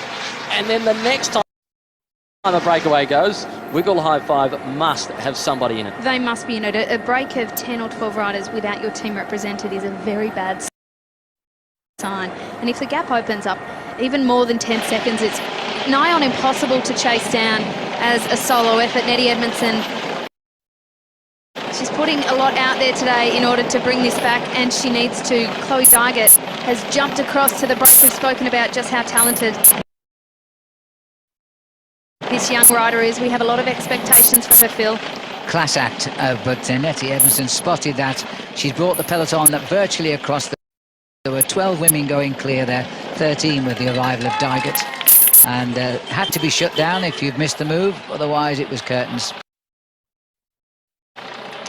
It's great to see the Australian rider number 73, Loretta Hanson, riding for United Healthcare. That brings Ruth Winder, a teammate, in the break. The break is about to get shut down, but regardless, they've shown a very strong move, and perhaps what's to come, Matt. I don't anticipate much rolling along from the bunch in these final 50 kilometres. Well, great riding by Annette Edmondson, who's at the front of the main peloton, trying to close it down. She's not there yet, but desperately close. She's on that team because she's a fast sprinter, and they've got high expectations for her to win lots of races throughout the season. Clearly, she doesn't believe that today she's a chance to win, so she wants to support her other teammates, and she's getting plenty of money in the Goodwill Bank. So when she puts the hand up and says, today's the day to ride for me, they'll ride for her because they know that she'll do the reverse. Well, Grace Garner from Wiggle High Five has been on very good form so far this summer. She had a very good showing over the last couple of weeks. Nettie Edmondson is always on form at this time of the year, but it is not that experienced in the road riding, but she's certainly taken to the road with a lot of enthusiasm, and by goodness, she's a very, very strong bike rider. She's performed excellently in individual time trials. She's not incredibly comfortable in the bunch yet. She started on the bike a little bit later in her athletic career. She was previously a runner, a very well-accomplished runner, I might add. But she adds a lot of horse. Not working. Her teammates chasing. Yeah. And this is Gracie Alvin, who's trying to come across with Lucy Betchel. This had to happen because it was the Polish woman on the Cyclans team. She got across, and she's been working to open this gap up. And they had to give race. No, there's no rest for the wicked. As the riders jump across to that break, they have been caught now. But as the breaks will grow in strength.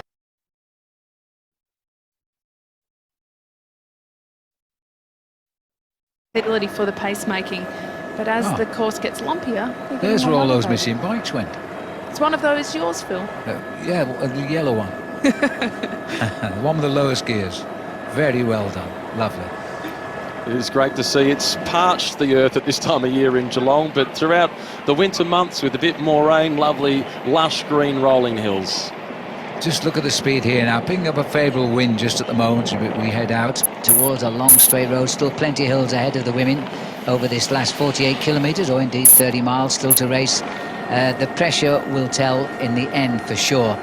And these women really thrown in a good race. Now we've got 12 riders clear there. Canyon put matters to right. They've got one woman across, leaving just 2 teams who missed. They've chased it down.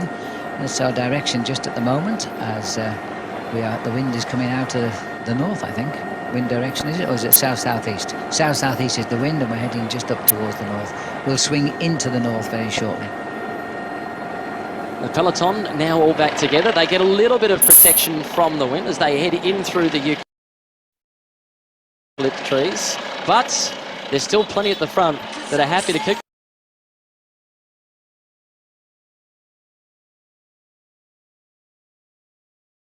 Upright, fortunately, as though we're heading towards Bells Beach.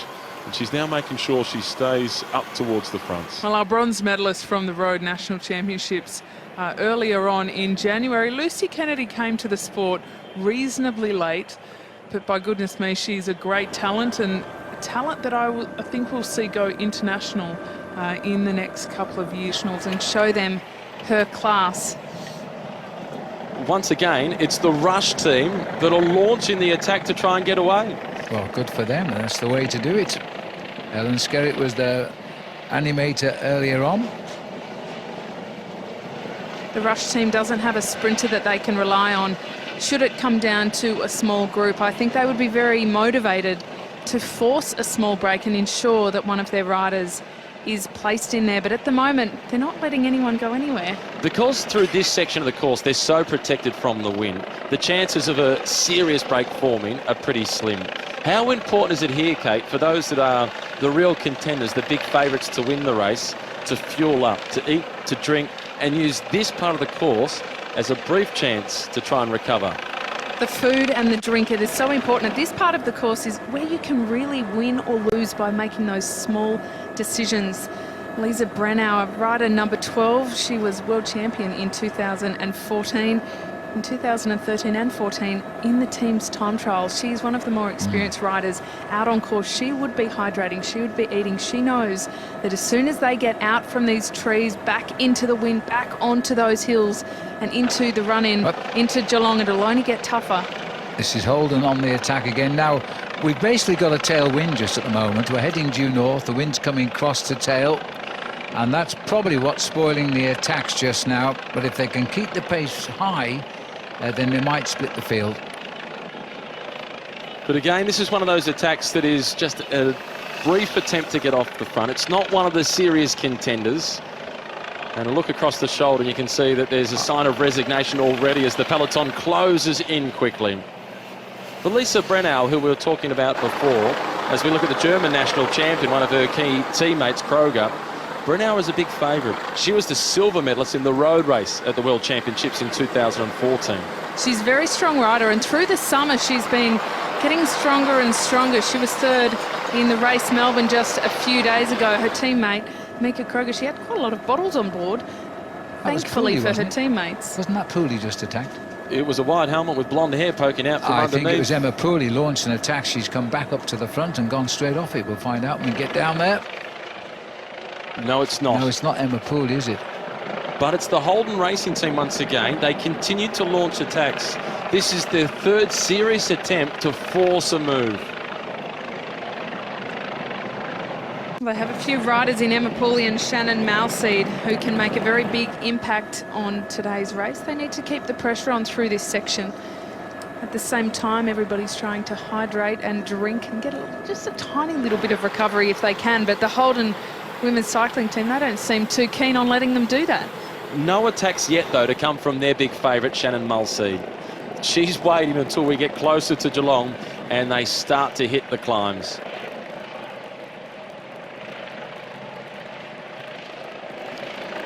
And 3 riders now slipping off the front, but the peloton not prepared to let them go just as yet. Looks like Baviera at the back of the group, the young Italian that was in the earlier move with Alan Skerritt. Quickly counter-attacked here. The tailwind is helping the reversal a little bit, I think. I'm convinced that this is not the part of the course for the winning breakaway to go. It's a bit, well, I think we're going to have to wait until we turn east, which is a little way away, the other side of Mauriac. On one way, this is quite a relaxed section of the course for the athletes. They know they have a bit more protection, a bit more chance to recover, but they're anxious, Matt, because they know what's coming. They're coming up to inside the final 40 kilometres of racing, 36 of them, which are incredibly difficult. Well, the Holden women's racing team once again at the front, and that was Grace Brown that was setting the tempo. Spoor is also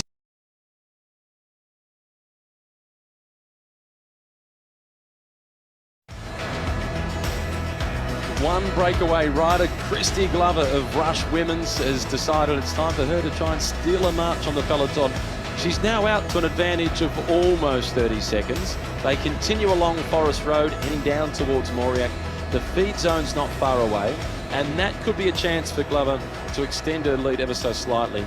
But Kate Bates, it is a tough task on her own. It's a very tough task on her own. And I want to clarify, Matt, that the feed zone, they're not stopping. They're not taking on a coffee or a piece of cake. What they do is helpers from their team will be standing on the side of the road holding a water bottle out to the riders. As the riders ride past, they have to take a hand or possibly 2 off the handlebars and grab that food and drink. They're not guaranteed that they'll be able to grab hold of it. And that's why we've seen the riders drop back to their car. They have a better chance of refueling in that moment. But the feed zone in this race, what it represents is the final very tough 32 kilometres of racing. The feed zone itself is on a bit of a pinch. I think they'll be racing through the feed zone. I'm not sure too many of the riders will want to meander through and waste the opportunity. Well, they've got no respect for Christy Glover, I don't think, because she doesn't have a reputation. She's 26 years of age, and she's just well known as an animator of the peloton. She hasn't got the big results, so now they're going to fight with each other, saying, OK, who's going to chase her? And things and mistakes can be made. That's how you win bike races. But it's much like what we see at the Tour de France. There are 18 teams at the Tour de France that get that automatic invitation because they're in the first division of world cycling. The Rush team, it's a local team. They ride in the Subaru National Road Series, where Christy Glover does most of her racing. Yep. And she hasn't had any major results there, but she is always aggressive.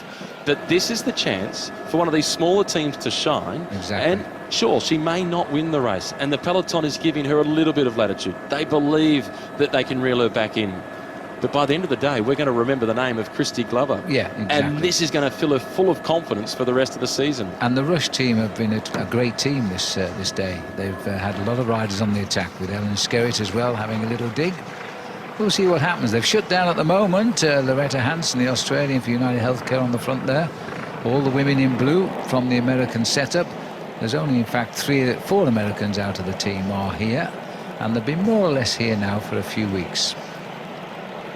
Temperature is around about 26, 27 degrees. The wind has been the major factor on the day. Lovely. All in favour. For those that did the Swiss People's Ride in the morning, yes, it would have been idyllic.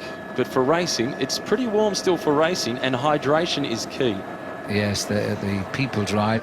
42 seconds, so it's going to be a chase at some point, and then when they start chasing, it might well split up the peloton. Bit of a lonely journey at the front here just now for Christy Glover, and she's not going to wait for them. It's up to them to catch her.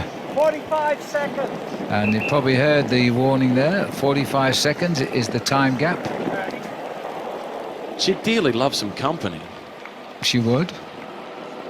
Bike riding such a social sport. Turn. It's always a lot more fun when you're doing it with somebody else. Yes, but what better to ride alone like this ahead of a really class women's race in the middle of Victoria in Geelong. Beautiful closed roads, perfect conditions. Hey, it's better to be alone.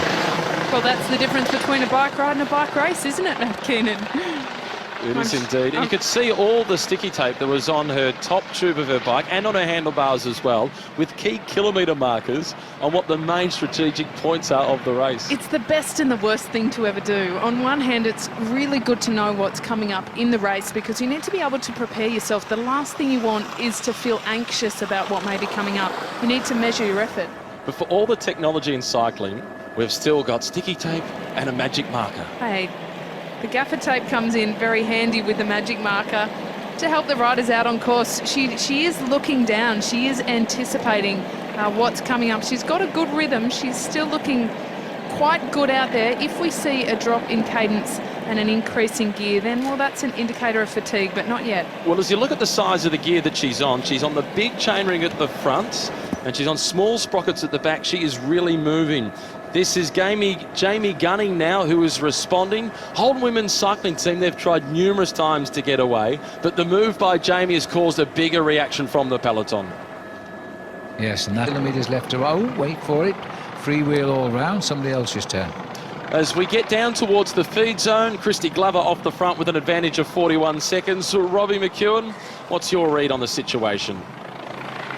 Well, Matt, I think it's a great move by Christy Glover, what she's done, you know, as a wild card team coming in, go on the attack, and she's chosen a really good spot to do it. It's generally been tailwind, but whenever the bunch turns, just a moment ago, they're in a little section, maybe 500 metres of crosswind, and things started to pick up pace again. Every team is so anxious to be at the front where there's any wind. They've had ample warning today. Every time there's been crosswind, it's been Ale Cipollini, Orica Scott, and Canyon Schramm going to the front. But this is a good move, and just in the distance I've seen a few little skirmishes. Now they've set up again. This is an opportunity for Christy Glover to push it out over the 1 minute mark, get through the feed zone, and we know from past years as they just start to come onto the edge of the Geelong circuit, that crosswind really kicks in. This could put Christy into a front group as they're on the circuit, but to win this race I think she'd need to build up at least 3 minutes lead. For Christy Glover, what she will be hoping, as Robbie McEwen indicated, that at least if she does get caught, and it's in my mind inevitable that she will get caught, but it's not the whole peloton that catches her. She gets to that point of the race where the race back behind her splits up again in the crosswind, and it's a small contingent of the race that comes across to her. It gives her a lot better chance of surviving in some form if just a small group jumps across. Robbie mentioned he thinks she needs 3 minutes in order to stay out there. Fat chance. I don't think the peloton will let her get 3 minutes. Orica Scott would be out of their mind to let any rider, whether one of the world or Olympic champions in the peloton or whether one of the strong domestic riders. It's just not a tactic that's smart, and they're quite a smart and savvy team. They're not chasing yet, but I think they will soon. You can see the rider in the black colours on the left-hand side of the screen. Multiple Japanese national champion, in fact 5 times individual time trial champion of Japan. That's Mayuko Hagiwara. She's the rider that the High Five Dream, not the High Five Dream team, the Wiggle High Five team are working for today. Kirsten Wild, one of the big favourites if it comes down to a sprint finish. 4-time winner of the Tour of Qatar, winner of Ride London, silver medalist last year at the World Championships, number 41. He's certainly a rider that they'll be hoping they can drop when they get to the hills, because she is one of the fastest.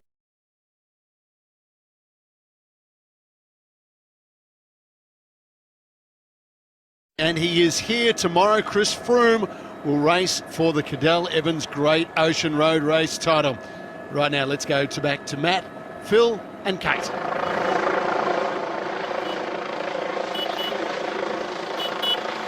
It's still Christy Glover who's off the front on her own, but the focus now is very much back in the peloton, as there's been a few attacks to see whether they can bridge across to the sole leader. They're still in amongst the trees, but not too far from here. They take another right-hand turn. They get exposed again to the crosswind, and that's where the race can potentially split up.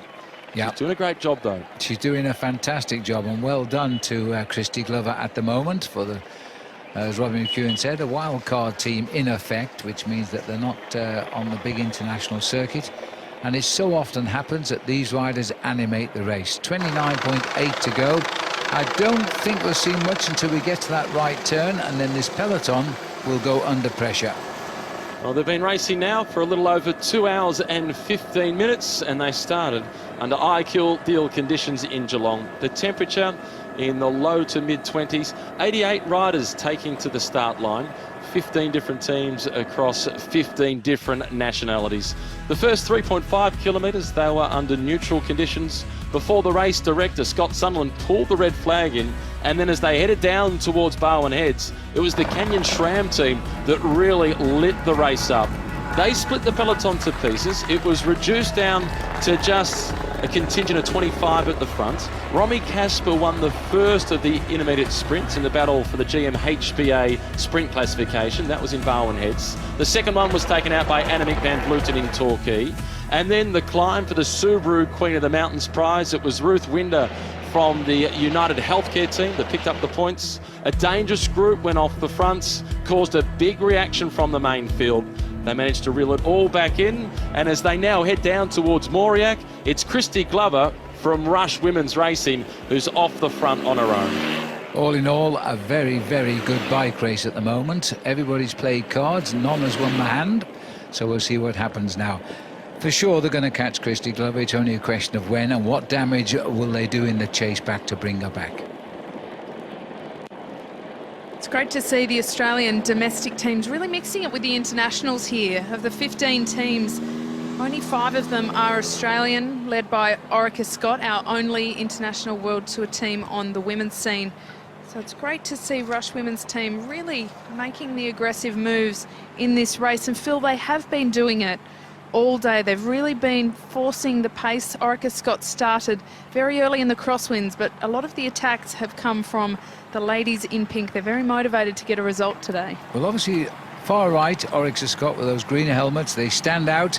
They are the #1 team as far as the peloton goes, but the fact is they're keeping just 2 riders out of trouble, and that's Catherine Garfoot and Amanda Spratt. And I think we are going to see a very rough last 15 kilometres for everybody. Given how aggressive the racing has been so far, I'm surprised that there's still so many riders in contention in that main peloton at 42 seconds behind Christy Glover. They may be in the pack, Matt, but I don't think they're in contention. No, that's a good... I think they're hanging in there. Good point. There's only a few genuinely in contention, but I'm surprised the peloton is still this big. Well, Orica Scott, they really need to take some responsibility for the pacemaking here. They have a lot of strong riders and a lot of options for some breakaways, but they don't want to come down to a mass sprint with Kirsten Wild and Chloe Hosking. They really need this group to break up into much, much smaller groups. Christy Glover, she's riding away at the moment. Will she stay there? I don't think so. But if Orica Scott don't really start putting the work in, I think they're in danger of dragging the sprinters to the finish. Glover will be caught, but she is putting in the ride of her career and is making an enormous mark on the race. I think she's pulled away again at the moment. That's an awkward split for the peloton. Good job they didn't turn left there. If they turn right, of course, they go back to Geelong, but this is the longer route in now. Left to Warrnambool and go and look at the whales, or turn right and get quickly back into Geelong and take the shortcut home. Warrnambool's a fair old distance away. It is. 200. Second oldest one-day bike race in the world, the Melbourne to Warrnambool, behind Liège, Bastogne-Liège in Belgium. So what year was Melbourne to Warrnambool? 1896. Well, that was the year of Liège, Bastogne-Liège. Well, so 1897. Okay, I'll give you that. Must have been the year after. I surrender. 40 seconds, they're saying, and she's still looking extremely good here. We're heading up to a right turn with more undulations. She's not looking at all tired. She's really shooting here. She's in a very big gear. She's in the large chainring at the front and the small cog at the back. She's going almost as fast as she can in that gear on this stretch of road. It does make it harder for the peloton to catch up when they are travelling at such speeds. We're expecting them to average 38 to 40 kilometres an hour out there today, Phil. I'm just hearing Garfoot is at the back taking service. I don't know if we can get shots of that. It may be routine or it may be a mechanical. We'll keep our eyes on that one, looking here where the leaders are. See, we're heading up for the right turn as we go back into Geelong. The little squiggles we're seeing ahead is where the course is rather difficult before we run into the finish. And for the Orica Scott team, if it is a mechanical problem, we just spotted the colours of the Australian national champion, Catherine Garfoot, at the back. She's not in the peloton. She's behind the first car. which is the race official, the commissaire, a little bit further back. There she is with the team car. The Australian champion, Katrin Garfoot, she'll want to reintegrate before.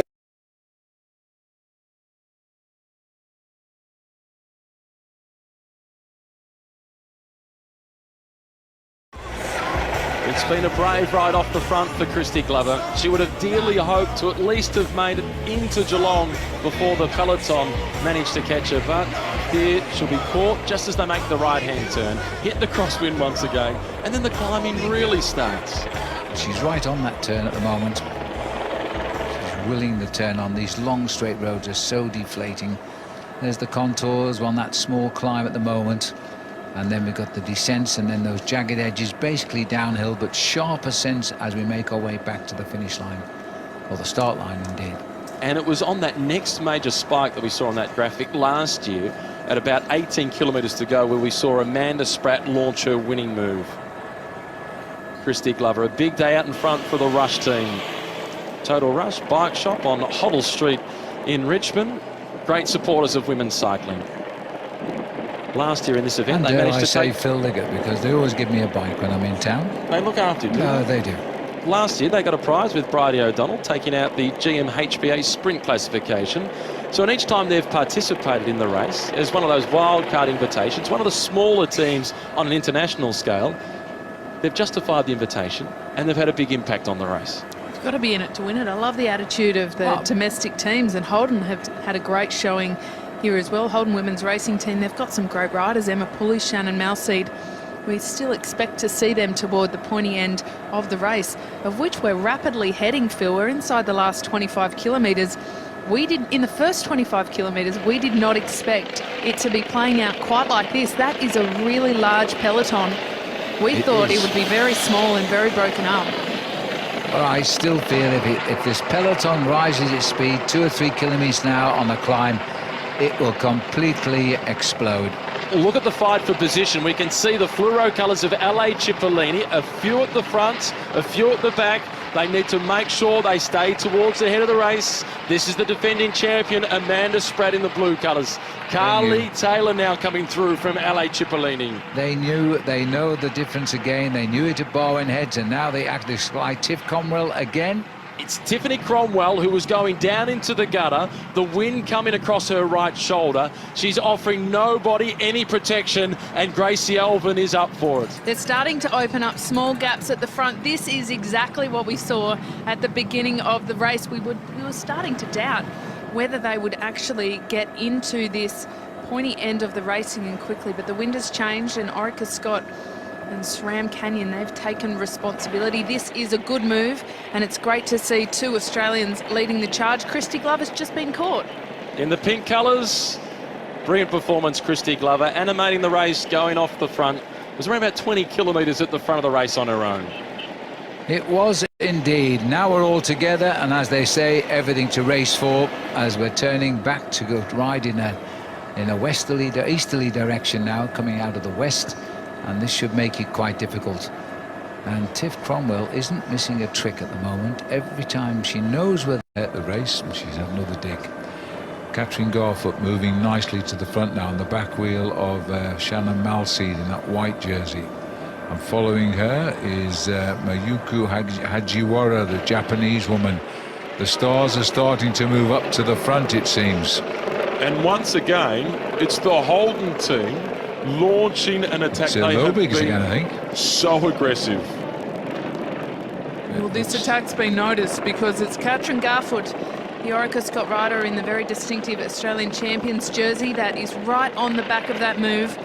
Inside the final 23 kilometres, every single move counts. They cannot afford to let a rider even go 15 or 20 seconds off the front. It completely changes the dynamic. We need to pay attention here too. This is where it starts to get dangerous, Matt. It is Mayuko, the former Japanese national champion, 5-time individual time trial champion. The rider that the Wiggle High Five team are trying to protect the most. Another move now going off the front. This time it is the United Healthcare squad, and making the move is the Australian on that team. Loretta Hanson now starts to open up the gap. This is a serious one. She's really lifted the ante up here. Hanson driving on, caused a little bit of a flurry from the peloton. And this is exactly what they need to do now to break this field up as they'll go in and out of crosswinds. We might even hear the winds going up against our camera microphones out there. Hansen has quickly been joined here by Amy Cure, another Australian, on the Wiggle high five. Amy Cure, she's been a world champion on the track, only the second Australian woman to win a points race on the track. She's transitioning to the road. I think we can expect to see some very big things from the future. Interestingly, a bit of a lack of experience. She's still got a water bottle in her pocket. At this point in the race, I would be ditching that. We're getting towards the crucial part of the race. Let's head down to one of the most experienced in the business, Robbie McEwen. Firstly, what are the wind conditions like, and what are your expectations of the last 21 kilometres? Well, Matt, the wind, well, as you can see with the riders and where they're positioned on the road, the wind is coming in hard from their right. A few skirmishes in the front. There's no team really committed to trying to split things up at the moment. The reason I think that is a lot of these girls now are aware that they've got quite a tough little climb coming. The wind doesn't seem as strong as it was earlier either. They'll duck down this descent, which is only a couple of 100 metres in front of them. When they get into the bottom of the dip, they've got about a 1.5 kilometre climb to come back out. So I think a lot of our favourites are waiting for that, not prepared to attack just yet. But our best climbers, they're going to need to start to go to work on those sprinters that are still in the bunch, like Chloe Hosking, like Kirsten Wild. Plenty of attacks coming at the front, just about approaching the final 20 kilometres. What we can expect.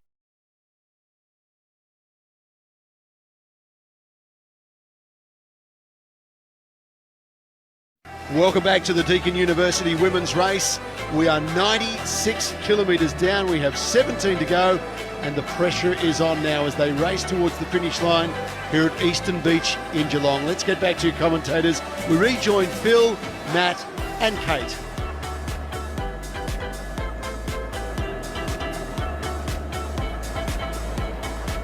Our two leaders, Beth Ann Orton at the front of the black colours, Rushlee Buchanan, the New Zealand national champion in white. That look across the shoulder, it's always a bad sign, Phil, but the legs are hurting and you're looking for company.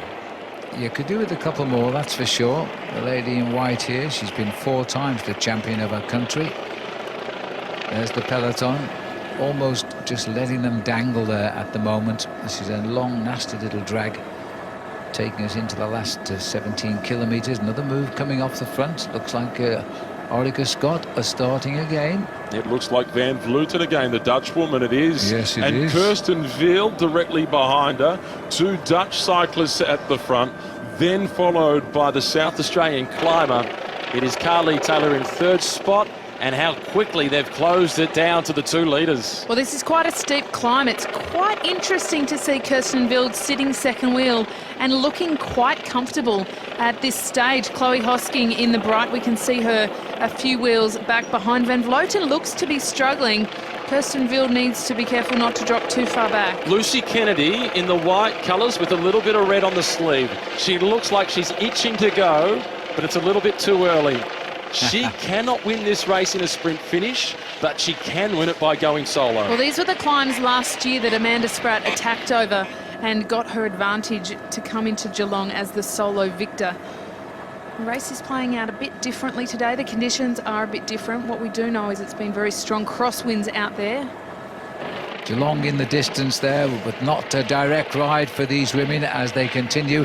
We've now got a move here, and this is coming from Gracie Elvin. She's been 4 times the national time trial champion, or 5? Gracie Elvin, twice Australian road champion. Lucy Kennedy is the rider that's behind her. This is the sort of move that Lucy Kennedy would like. Gracie Elvin was one of the few women who woke up this morning, opened the curtains, and was disappointed to see that there was no wind. The wind has sprung up, the race has been tough, and now Gracie is trying to steal a march up this difficult climb. These are very tough climbs, but they're not long climbs. It's important to remember that if the riders don't really keep the pace on over the top, what they do is they allow some of the sprinters in the peloton to get a bit of recovery. You can see the grimace on the face of Lucy Kennedy. She's not doing it easy, but this is a good gap that's opening up, and the punch is single file. She's not doing it easy, but she's prepared to work. She had an opportunity there, perhaps just to sit in the slipstream of Gracie Elvin for a moment, take a breath after that effort to get across, that she's prepared to work. She has gone directly to the front. Well, we can see the field is very strung out now, single file. There are some gaps starting to open out. They're going to need every bit of encouragement they can from the local fans on the roadside there. But it's Lucy Kennedy and Gracie Elvin who at this point are really taking the race into their own hands. Orica Scott, we knew this would happen. We started getting anxious that it wasn't happening quickly enough. Just 6 seconds at their advantage. Gracie Elvin, she's won some big one-day races in Europe. She'd dearly love to win this one. Lucy Kennedy, she finished in 11th position last year, having made the transition just in the last couple of years across from middle distance Running and athletics onto the bike, and she's making a pretty big impact. 5th at the National Championships this year, Lucy Kennedy. That was in the time trial. Then she was 6th at the finishing line. So she knows the course. They both know the course. Now it's up to the rest to chase. Two good teams on the attack. Puts a lot of strong women on the defensive. They'll just watch and wait to see if this gap begins to open. The back half of the bunch are totally under pressure here. Their only concern right now is hanging on to the wheel in front. All the drive of this race and the first dozen riders. This looks like the Kenyan SRAM squad going off the front, making the move. And on this occasion, the rider that has opened up the small advantage is Lisa Brennau. Peloton. Whoa, there's been a fall off to the left-hand side from the Masterland squad.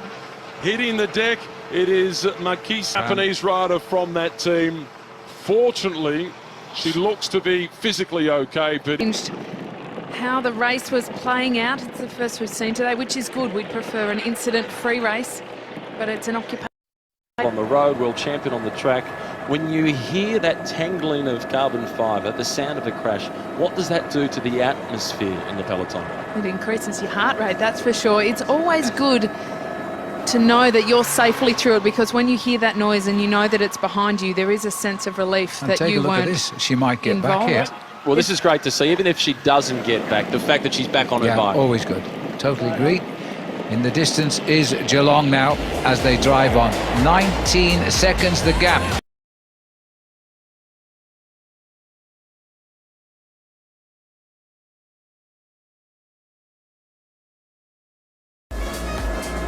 They've just gone over one of the major climbs on the course as they head in towards Geelong. The favourites are starting to emerge at the fronts.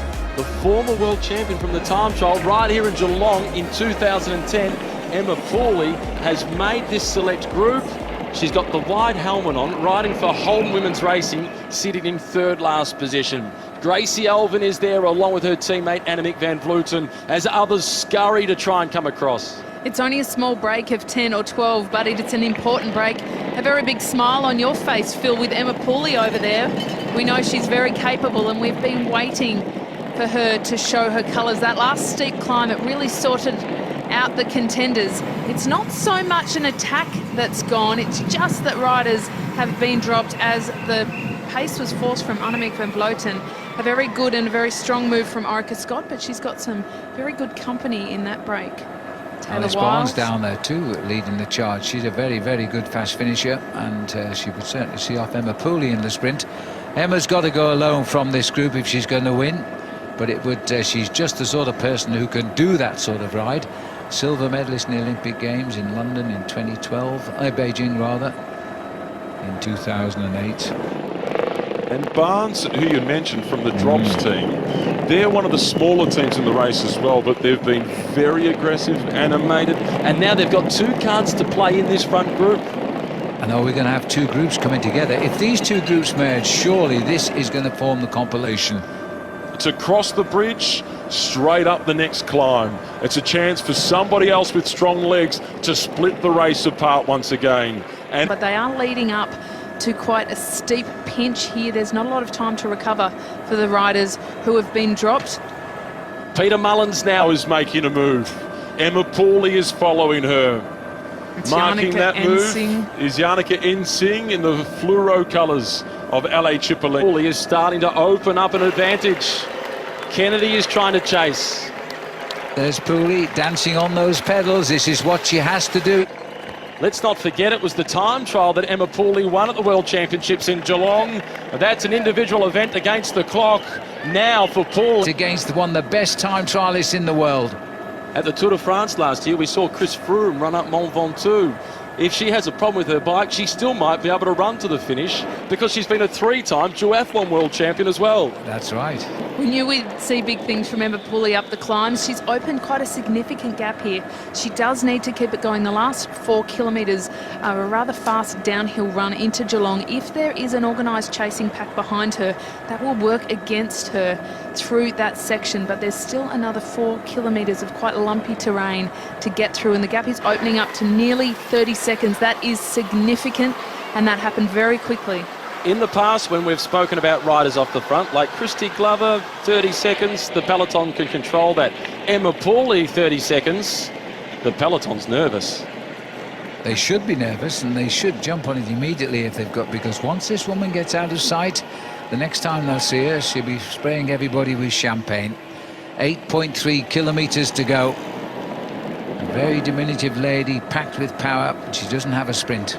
The first 2 editions of this race, it's been a solo winner. Rachel Neylan in 2015. It was Amanda Spratt last year. That gap has reduced significantly. It can't be much more than 10 seconds. It's a small chasing group behind, but if they can get organised, there are some very big names there. Taylor Wiles is leading Yannick Ensing and Annemiek van Vleuten, all riders with very big palmares behind them. It's the next 4 kilometres that really count. Emma Pooley, she's making some headway, but that bunch is closing in. What is sure is that the winner today will either be Emma Pooley or one of those small chasing group behind. There's one more notable climb to come. She will know this part of the course well because around about 10 to 12 years ago, the Geelong Women's Tour, as part of the World Cup, raced on this course and used the next climb that they're about to go up. Emma Pooley's always found great success in Geelong, so she will be confident on these roads. She will know what exactly is coming up. Now, this group, I do believe they're capable of catching her, but only if they work together. This next climb, they'll take a right-hand turn.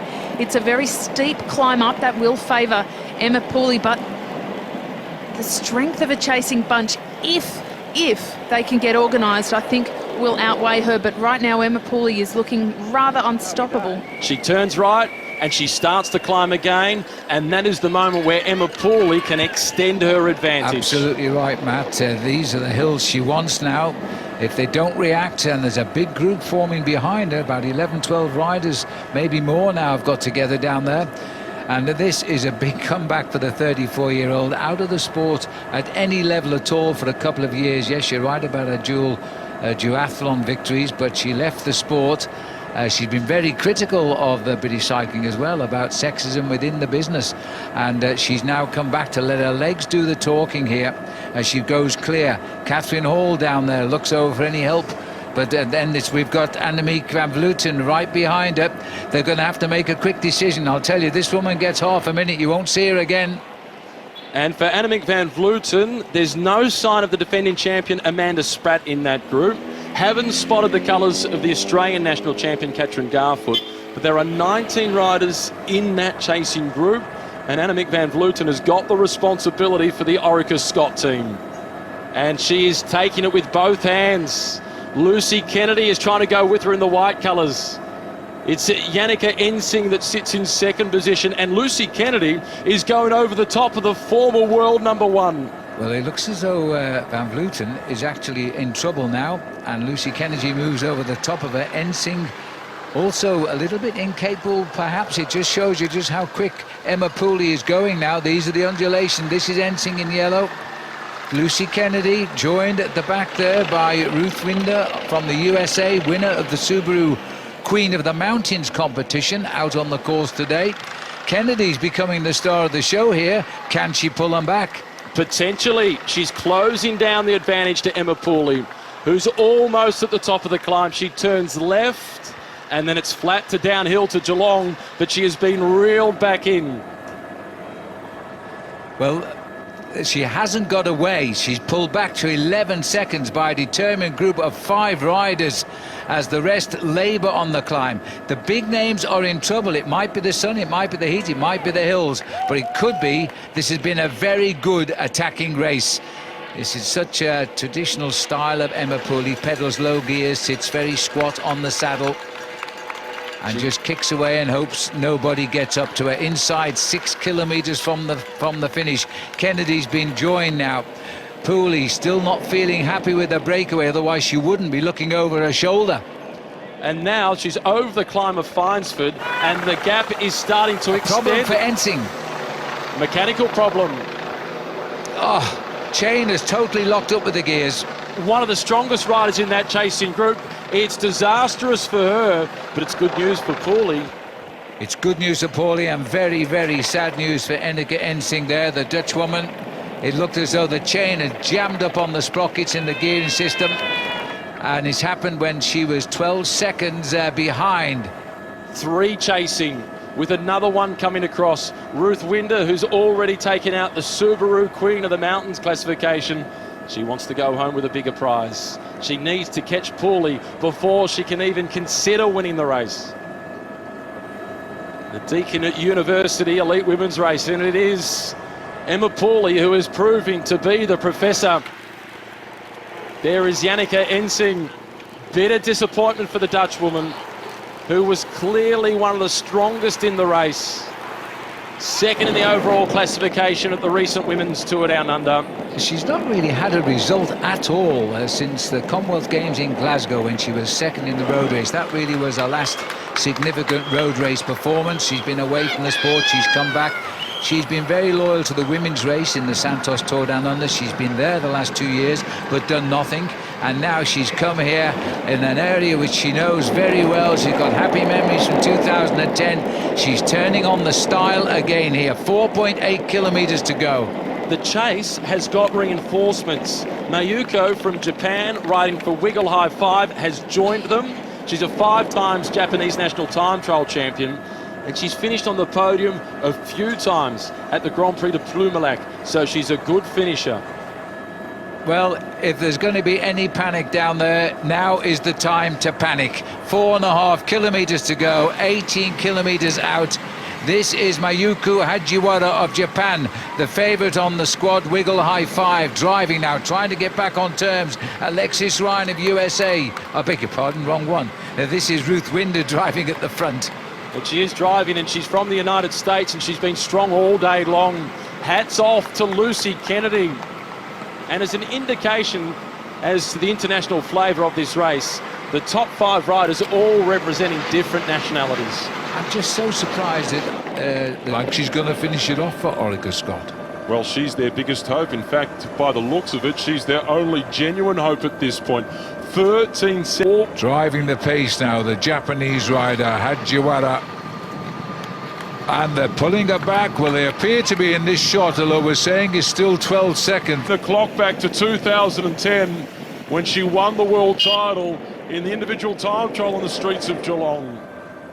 Van Vleuten, she was the world's #1 ranked cyclist back in 2011, Annemiek van Vleuten. So close to Olympic gold in Rio, except for that horrific crash on the final descents. Pooley, though, showing her experience, Phil, not looking over the shoulder.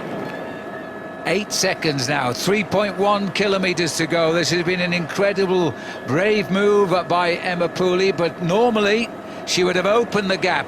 In fact, it's being closed down by 4 determined women. Hagiwara, Winder, Kennedy, Van Vleuten. 4 different nationalities hunting her down. Japan, the USA, Australia and the Netherlands. And they're just about to get on terms with her now. As they close it down, 2.8 kilometres to go. There's going to be 5 riders in the lead. 5 very, very strong women.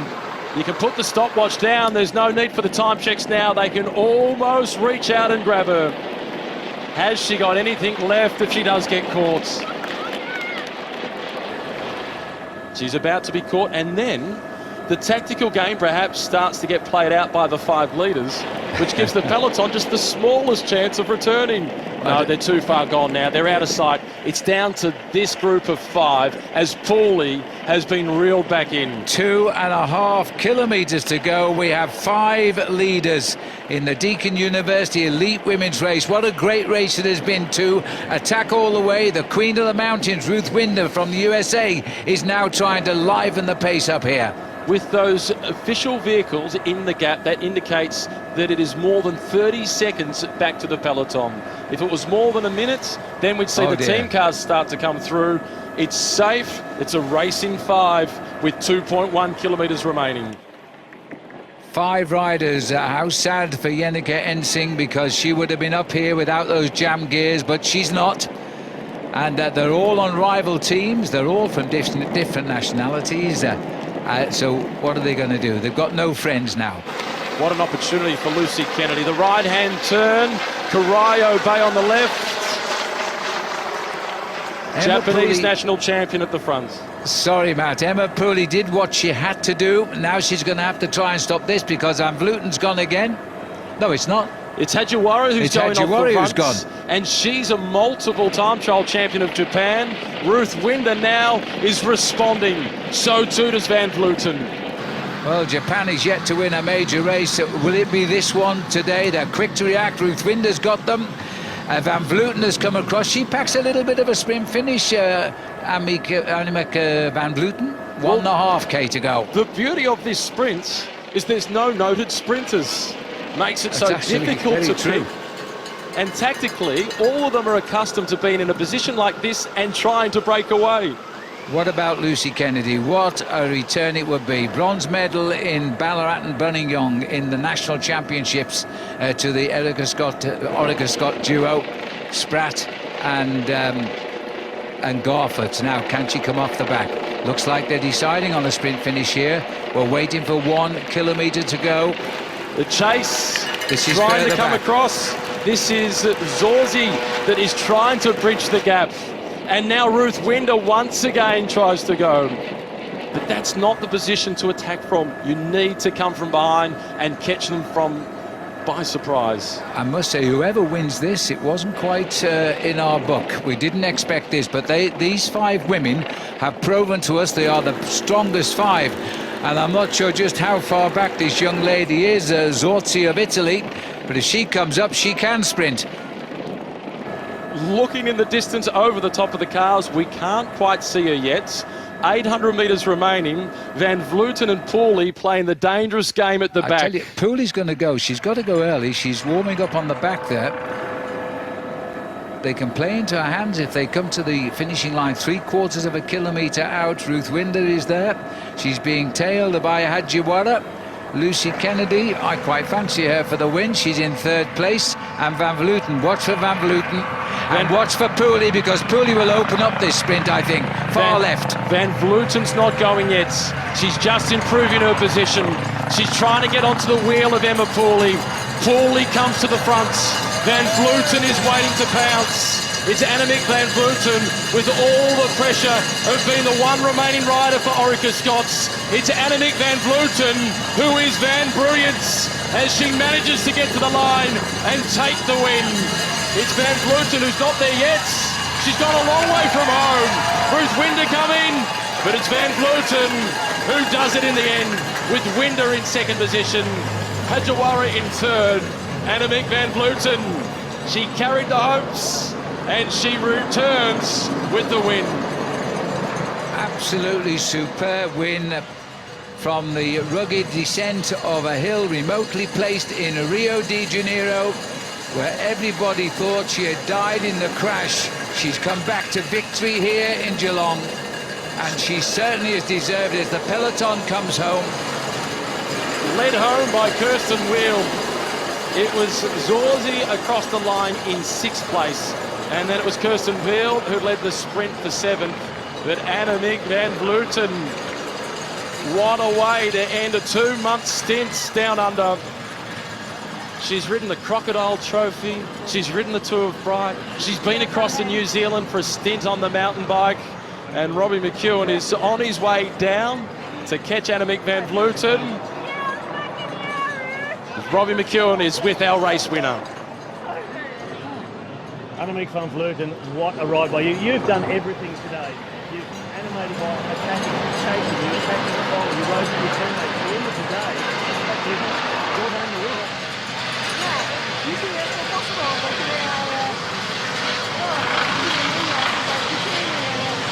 today, so yeah, I was not supposed to be there. Had to help my teammates in the final, but sometimes you have to take over if they have not maybe the super day. So yeah, and it's a bit the start of my season here, and had a wonderful time here, and then to finish it off and fly tomorrow home is wonderful. We had a lot of people talking about your teammates. Amanda Spratt, last year's winner, Katrin Garfoot, Australian champion. Did they tell you, listen, we think you might be going better today, you should ride your own race? No, actually not. But yeah, you feel it. Kat was not super, I felt that, and I felt that I was really good, so pretty good. And on the climbs, when you see your teammates not around you, yeah, you know it's up to me, and I still have something in my legs after the work I did, so. All right, yeah, thanks very much, Robbie McEwen. Well, what a fantastic women's race. We've seen a bit of everything here today. Incredible conditions here in Geelong, and we're hoping for more of the same tomorrow. Don't forget, it is